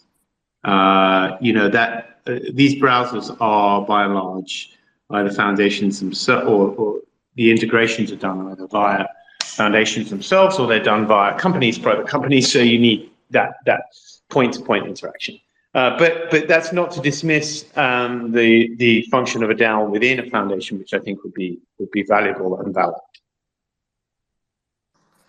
Again, just to be more direct or clear about the proposal, it's to kind of get money out of the locked tokens or coins, excuse me, and the GitHub developers. And I know that in the past this has been discussed a couple of years ago, and it kind of upset especially developers, etc. But it's been years, and there would be. This is also a financial decision. Vitas, a DAO, of course, can be set up. Anybody can set up a DAO on any kind of Ethereum, Cardano, as the doctor said, etc. But this is more about the money that's in the chain to take it out and then use that to pay browsers and pay people. I think it could be used for like was mentioned earlier, for voting maybe then, there are a lot of proposals that people have out there, right? That, moving that to the community, voting on those and, having it decentralized. I mean, I don't know all the details on a DAO. I'm just now starting to research it a lot more. So I'm Well, not the what best you could do is the with foundation details. could put, say, for example, 100 million coins in a DAO, and you could have grants for proposals so someone could come along and go, for 5 million coins, I'm willing to do this. And then you'd have a bunch of people who would be able to vote on that via the DAO on that particular proposal by a certain deadline. And then those coins would be released to that individual for doing them pursuant to them completing the task. Something like that. A DAO would make sense as a component. So that would run along a foundation. So a foundation would be doing this sort of core marketing, integration, market propagation stuff. And then what you would do is you would say, but at the same time, this portion of coins are allocated. So this is kind of the same thing, right? As the airdrop thing, as the locked airdrop, the dead coins right now in the GitHub, but you're just kind of activating it. So they can see those coins there, and then you get engineers turning up with cool ideas and proposals, and it would be kind of like how Dash was done in that way before, where people would just come up and there'd be all this voting. It was fantastic. I haven't checked out Dash in years, but I mean, I remember it was cool. So, there could be that component to it.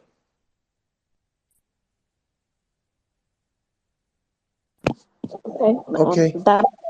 Vita, go ahead. No, I didn't have anything to say. We're at the 2-hour mark, but I mean, I'm honestly just noticing Nathan Woodburn. You're welcome up on stage. He's putting a lot of chats, and I've been missing these chats or comments on the Twitter Space thread. I don't know if others are seeing that. But he's saying it's true. A lot of those GitHub developers lost their SSH. I have friends that I didn't qualify, but I had friends that qualified that didn't have their SSH key anymore because they rotated or changed it. But I mean, I think that it doesn't make sense to just keep them locked there. So I think there's two different choices. One is to put in something like called a foundation or a DAO or a group to use for marketing or integrations, and the other is burn it. And Daniel talked about burning in his first discussion about this. Some people think it would push the price up or be a way to lower the supply and increase the demand, etc. But I think Daniel did talk about that in his first introduction of this proposal on this call. But I think just leaving it there it also looks bad. I see new people come into the Telegram and say, why is there like all this huge supply not issued or not used or something like this? I'm not a professional crypto investor, but sometimes people don't like seeing that, and it's just because it's this GitHub or other locked funds. There's also the ICANN money that's locked in there, and there's like VeriSign money, things like that. I don't know but basically these things do need to be addressed. And then like also, I think at the very minimum, I do think it is a hard fork to extend the 4 years of names expiring. And I just feel like generally the consensus is, I know we don't have a formal way to collect votes, but it just seems like there's nobody questioning letting Google drop and letting people auction off Google right now, .google. So I think there's consensus on extending name claims, at least a certain amount of them. But they're also, like Daniel's saying, there can also be this included in that in some way that we all should agree on. And I do think enough time has passed for the GitHub now. When it was talked about a couple of years ago, there was a bigger pushback. Also, I believe it was Handshake Jesus.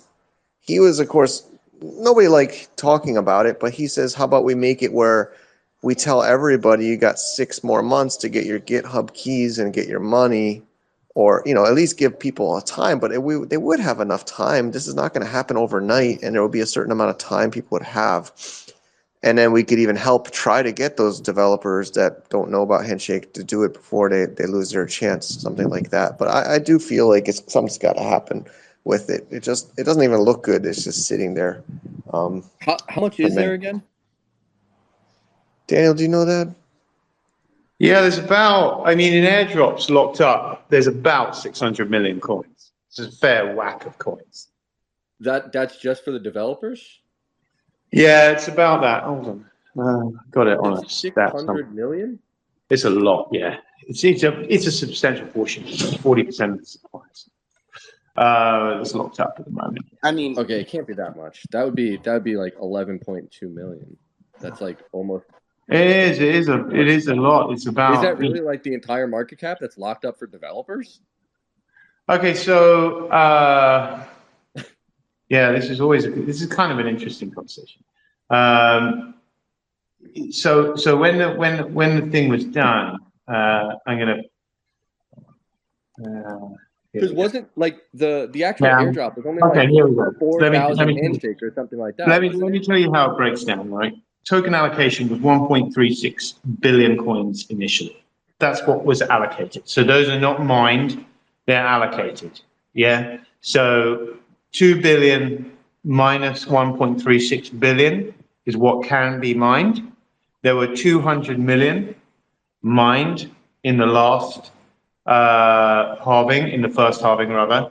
And there will be over the next 4 years another 25 million coins approximately per year for the next 4 years. So that's 100 million coins mined. So actually, the mining component is small. This is why the halving is not as important as people think it is. So because there's 1.36 billion, 77.5% of that, of 1.36 billion, which is presumed about 900 million or something, is allocated for airdrop. So you got open source projects, foundations, right? When Handshake raised the money and then gave the money to foundations, it also gave 2% of that 77.5%. No, it also gave 2% away to the the open source projects and foundations. Naming systems and ENS, Blockstack, Namecoin, Keybase, they all got like 1.5% between them, and then open source developers.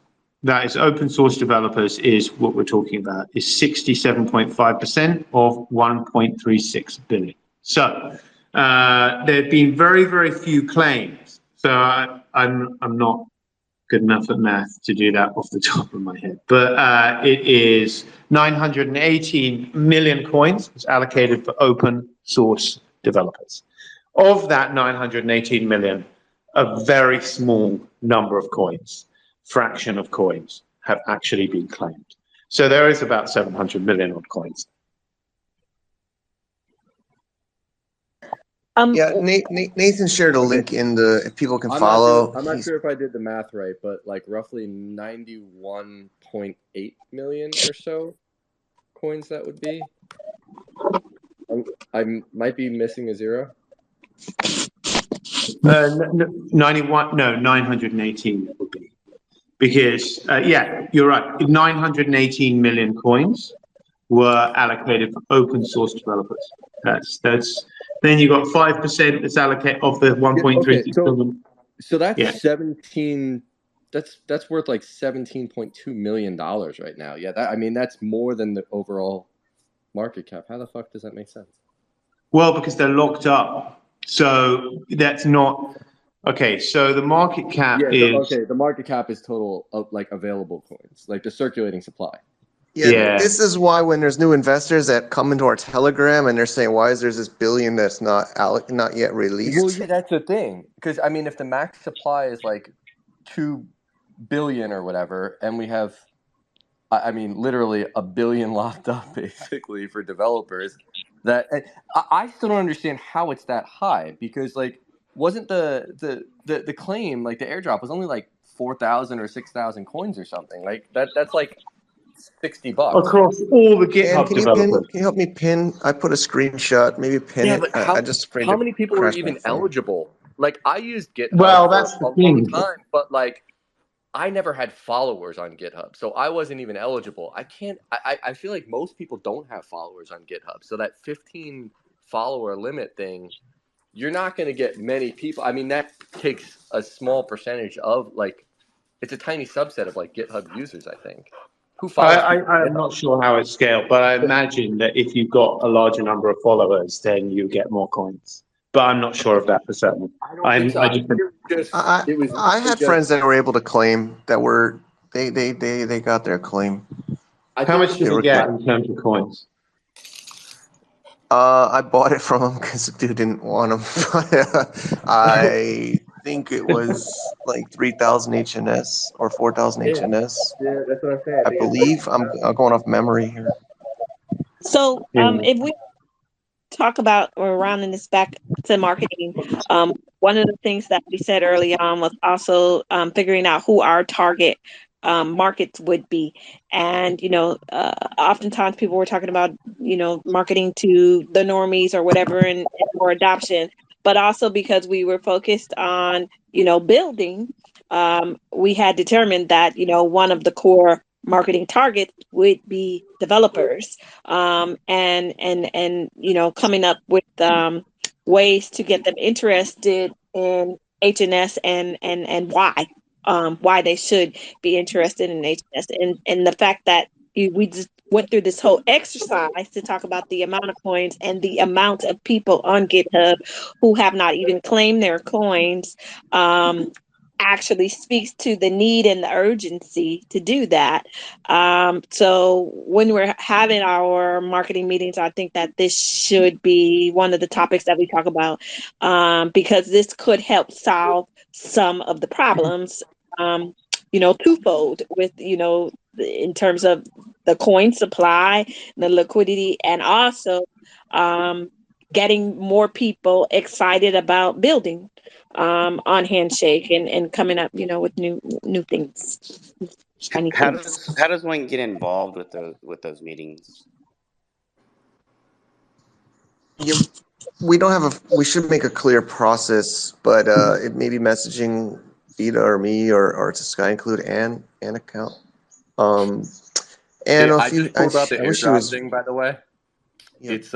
It was 4,246 HNS for each, and apparently there were only 250,000 eligible GitHub users. Of that, only 175,000 had valid SSH or PGP keys. So only 175 people could have potentially claimed it. Yeah, there was 2/3 of the total supply locked up in either developer or domain airdrop. So like when they claim the domains, like a little bit. So that's a decent chunk. That does add up. Well, that adds up to roughly 7. Oh, well, I guess if you take the whole 250,000. Yeah, I think we're not talking about the ICANN and VeriSign. Those are huge amounts. So I think this is 2/3 of the whole supply is also names, not just developers. That's crazy. Yeah, the developers is a decent chunk still, but we're not taking away. It's a billion Handshake, yeah, dude, that's a lot, and that's just going to sit there forever. Nobody's going to claim it. Well, at this stage, yes, because it's been multiple years. Nobody with good security practices keeps the same key for that long. Like, pretty much everybody just changes them after, maybe 2 or 3 years. Yeah, I know friends that can't get it. They don't have it. They qualify, but they don't have that key. I know a few. Yeah, I'm definitely on board with the whole idea of getting rid of that lockup there. Yeah, I don't reckon anybody's going to claim them nowadays. Like, you might find 1 or 2 people that still have their keys, but most people, I reckon, like, it'll probably even like maybe 1 or 2% of the developers who will be able to claim still, I reckon.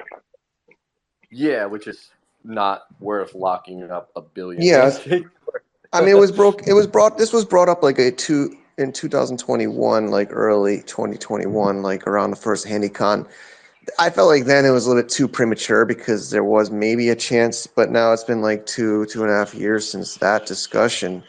But, it feels a little dirty because it looks almost bad for PR. It's like, oh, we took open source developer money and took it out, but so we have to be clear about how we. I don't think it does after one halving round. I think it's like, look, if the open source developers don't want to claim their coins and build the solution, then we're just going to use it in a way that does. There has been, someone said this to me, like, oh, is it kind of unethical or something? I mean, really, honestly, if you cannot claim something in 4 years, I don't know if anyone had, you got to claim. I think if you take the money out for developers and then use that money to fund a foundation to then hire developers or create incentives for developers to come in and build stuff. Exactly. I mean, you're still giving it to developers. It's just a different subset of developers that aren't GitHub people that aren't going to claim it anyway. You're actually giving it to developers. So, I mean, yeah, it can be seen as a bad thing, but it can also be seen as a good thing. And that can create urgency too Probably, yeah. for people to get involved, to either claim it or know they're going to lose it and it's going to go to somebody else that's going to do what they didn't do. Have had it. We tried that though in 2021. There was a little bit of a push, fistful of ass, handshake Jesus, me. We were all saying we're gonna maybe fork this out, get your GitHub keys. I mean, of course, maybe we don't have the hugest reach, but there was an initiative because we thought maybe the DWeb Foundation was talking about this, back then, and there was this whole discussion, and we said, well, we at least gotta give the open source developers 6 months or something. So we were like pushing, and handshake Jesus especially, I remember, and fistful of ass were really pushing, and I was kind of supporting. That was 2.5 years ago, The only thing about it is that we're still having trouble now with people knowing and understanding what Handshake is. So 2.5 years ago, I'm sure that most people definitely didn't, even developers. And there was a lot of other things going on in the space that was exciting. We were probably in the middle of COVID. There was Clubhouse popping off. There was NFTs and NFT Twitter and stuff like that. So it just wasn't something that I think was on the radar. However, now, because the conversation has moved a little and elevated a little, and even the fact that you have, UD in doing all the marketing, at least now people know what these domains are. But I think that since people know what these domains are in terms of the, the decentralization aspect of it, if we now can present the better solution to the people who actually matter, meaning developers, then there may be or some sort of interest now that wasn't there before. And also the whole conversation about decentralization and Web3 has moved forward since 2 years ago. Before it was very, very new. So it may be worth looking at again. That's all I'm saying. I agree. Well, I think this could also be Go ahead, Jim. combined with the idea from that last. I don't remember if it was the marketing conversation or if it was the last one of these things. But the idea of like creating like a site with like bounties to do things related to Handshake. I mean, if we could get those developer funds, that could also fund the creation of a site like that, and also fund building these things that Handshake needs to be built, and then bringing developers in like that. Agreed. Yeah, that sounds like a pretty good idea. Just get a bunch of things we want to build, say like browser integrations and just use cases, and just allot each of them a little bounty, and just really encourage people to actually go for it, because there is that reward in doing it.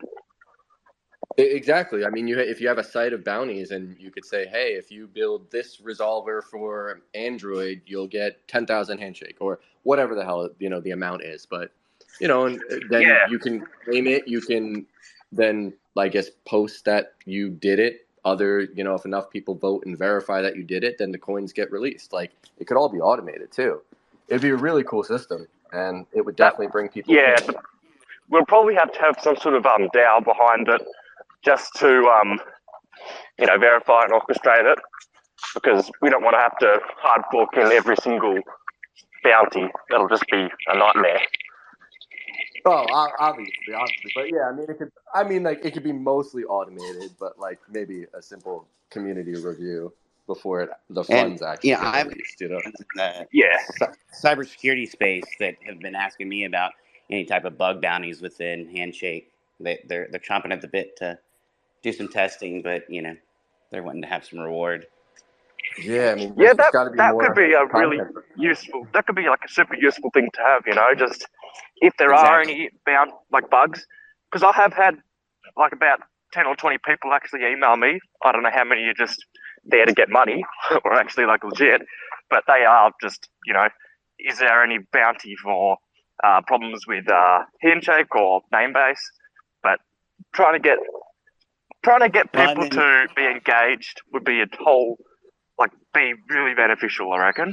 Because currently everybody's just sitting around waiting, and that's not very helpful. I think I don't want to put this pressure on Daniel, but I think Daniel maybe could help. I think you're the best to help write this out, or at least make a first draft of how this could be done. But it I've got just a seems like, draft. at least in our small Twitter I'll space, we're getting some support. I'm not hearing much pushback. I mean, a couple of years ago, there was more pushback about it being dirty or centralized or whatever. But at least in this rather small, of course, but I think if active someone creates says some that, support. they are welcome. That would They be are key welcome. here, though.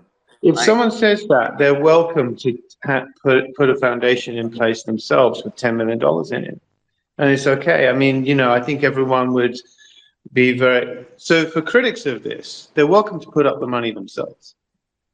I mean, this is very easy. Like if you're critical of it, then okay, it's fine. Why don't you take care of the problem? See, there's a point at which rationality kicks in. Like where someone's critical of something, they have to propose an alternate solution that would be equally as powerful. That's what those who propose the hard fork feel. Like, if someone wants to do it another way, they would have to propose an equally powerful solution. So I'm not sure at this point, after one halving, whether there would be a lot of substance in opposition. I mean, I just feel like I haven't heard much pushback here, and I think people aren't really even aware this is possible or there. So, I'm supporting it. I'll be honest, I was a little bit less supportive in the past, I'll just have to say, but I'm more supportive now because I feel like, we're further along. The GitHub's been there for so long. I've tried to get friends claim it to get involved. And it's also a little bit disheartening. I don't want to call them by name, but they just sold it, or I bought it from them. I did OTC with them. So I tell them about it. They're like, "Oh, I'll claim it. I'll just sell it to you," and they give me a little bit of a discount. But I'm like, it's not really what I thought this was for, Anyways, but it just seems like, Daniel, I guess within our group here, but where are the people here on this call are the active ones that are sticking through this during this bear market. So.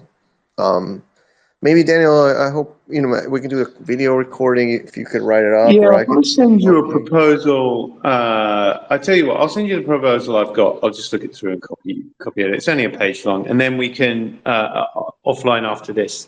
I'll do that today, and then I'll connect with you about when we can do a video. We do a 10 or 15, whatever minute discussion on it, and just go through the key points. Put that video out there, see what reaction we get, and then we could sort of coordinate a discussion. Okay. Does that sound good to everybody? Vito, the others? Jordan? Nathan?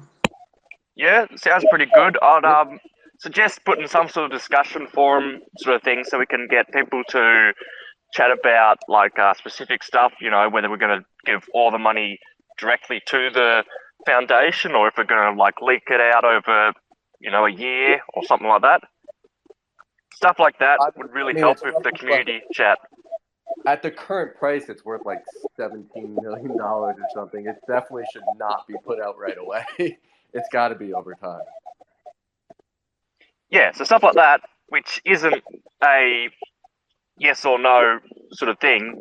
It's a how long we're going to do it, what sort of rules and all that sort of stuff.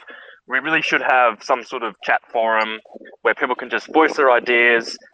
Might be useful to have anonymous function as well, just in case some people don't want to share, who they are. If they're putting out an idea that might be a little bit, out there.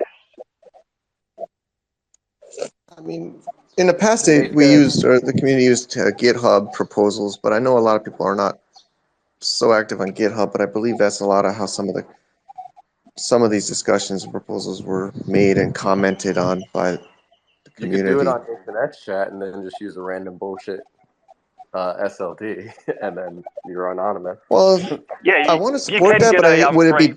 would it be stored? Like, Yeah, could I it's the see the next chat. history somewhere? Oh yeah. HNS chat never deletes anything. Everything is there forever.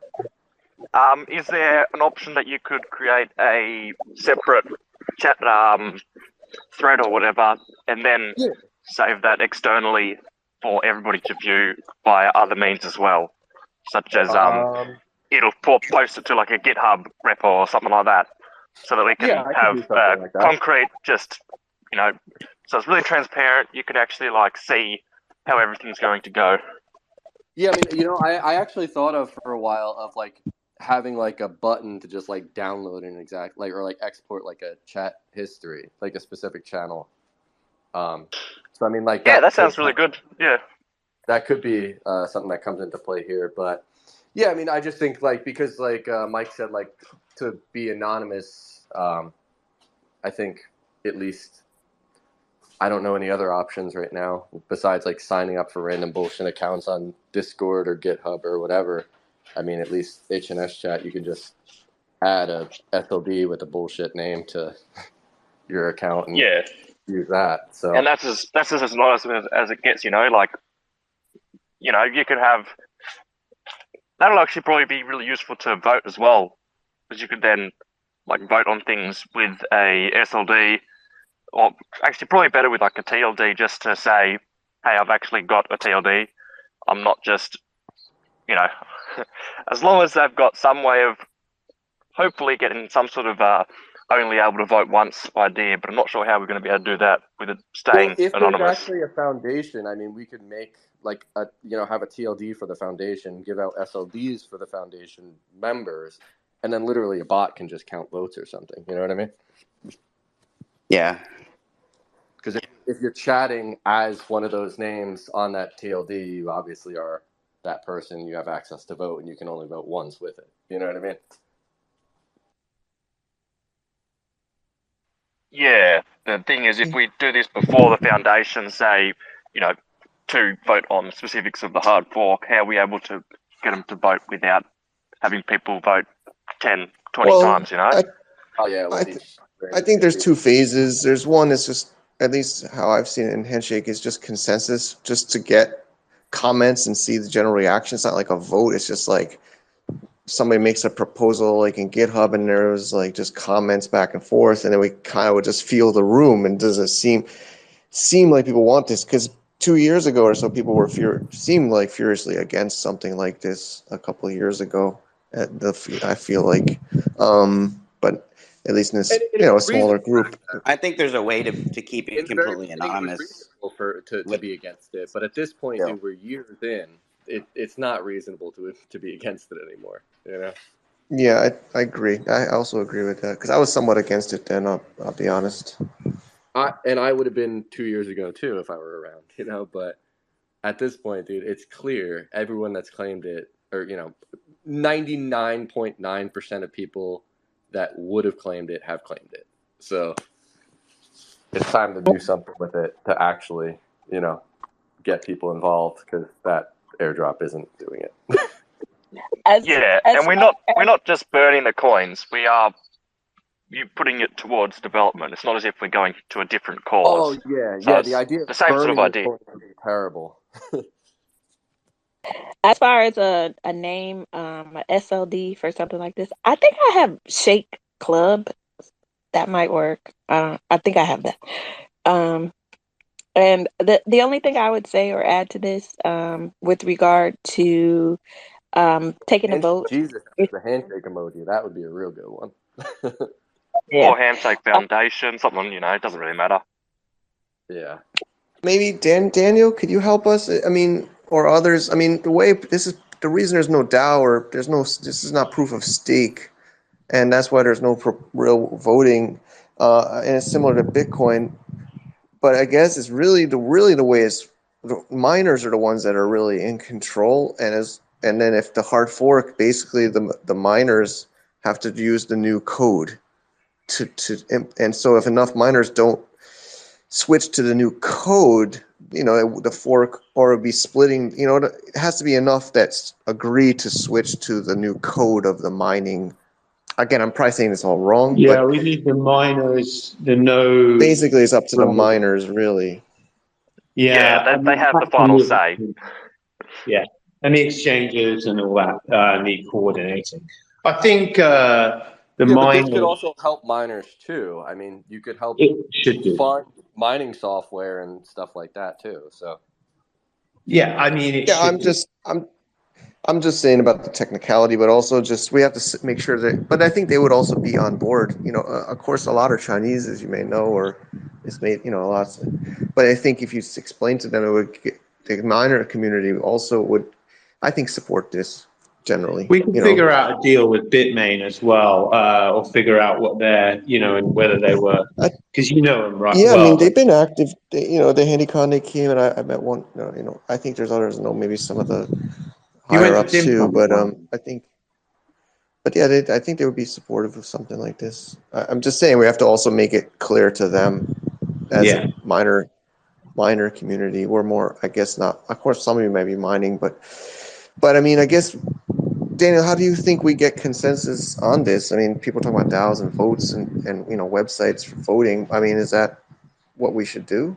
Or maybe we can talk about that later. I mean, I'm trying to wrap up. I mean, but personally, it's been interesting. That is a so. question that we should probably address as a separate question of its own because it's a sort of hour-long conversation. But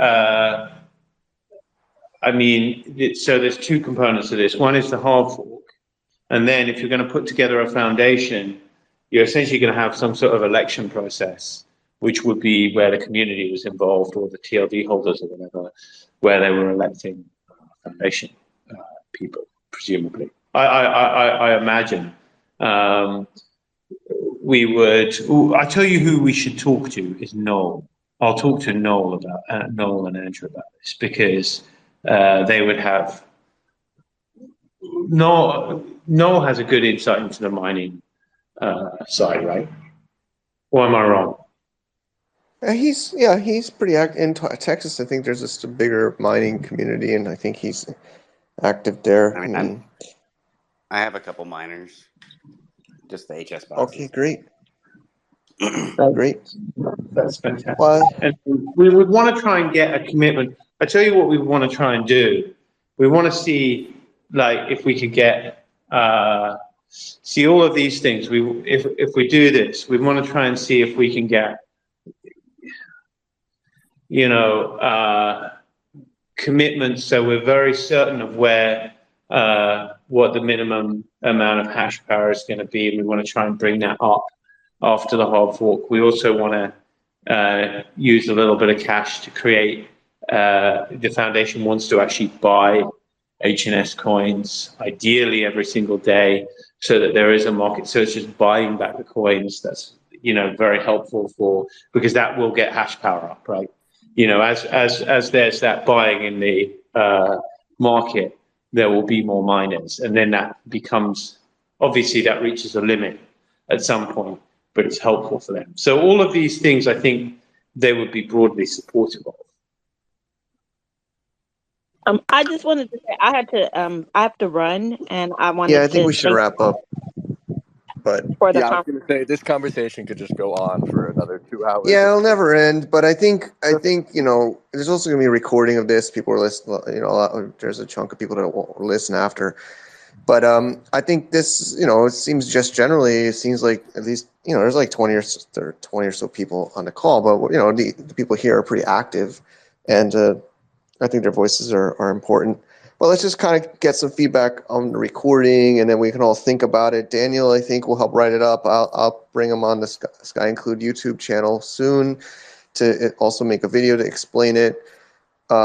Jordan, if you can give us some ideas of how we could use HNS chat to collect comments and feedback, that's the most effective way that maybe Nathan can support you on that. And then, it's the end of the week now in mid-June, mid-May.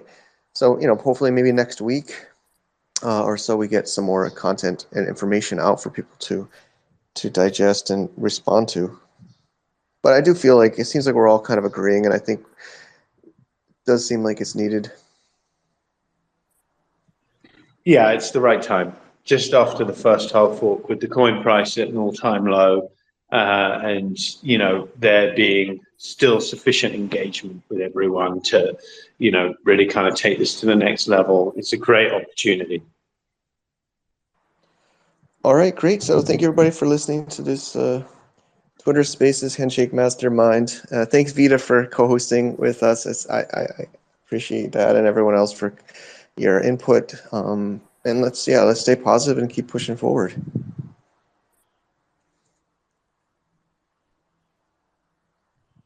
All right, I guess that's a wrap.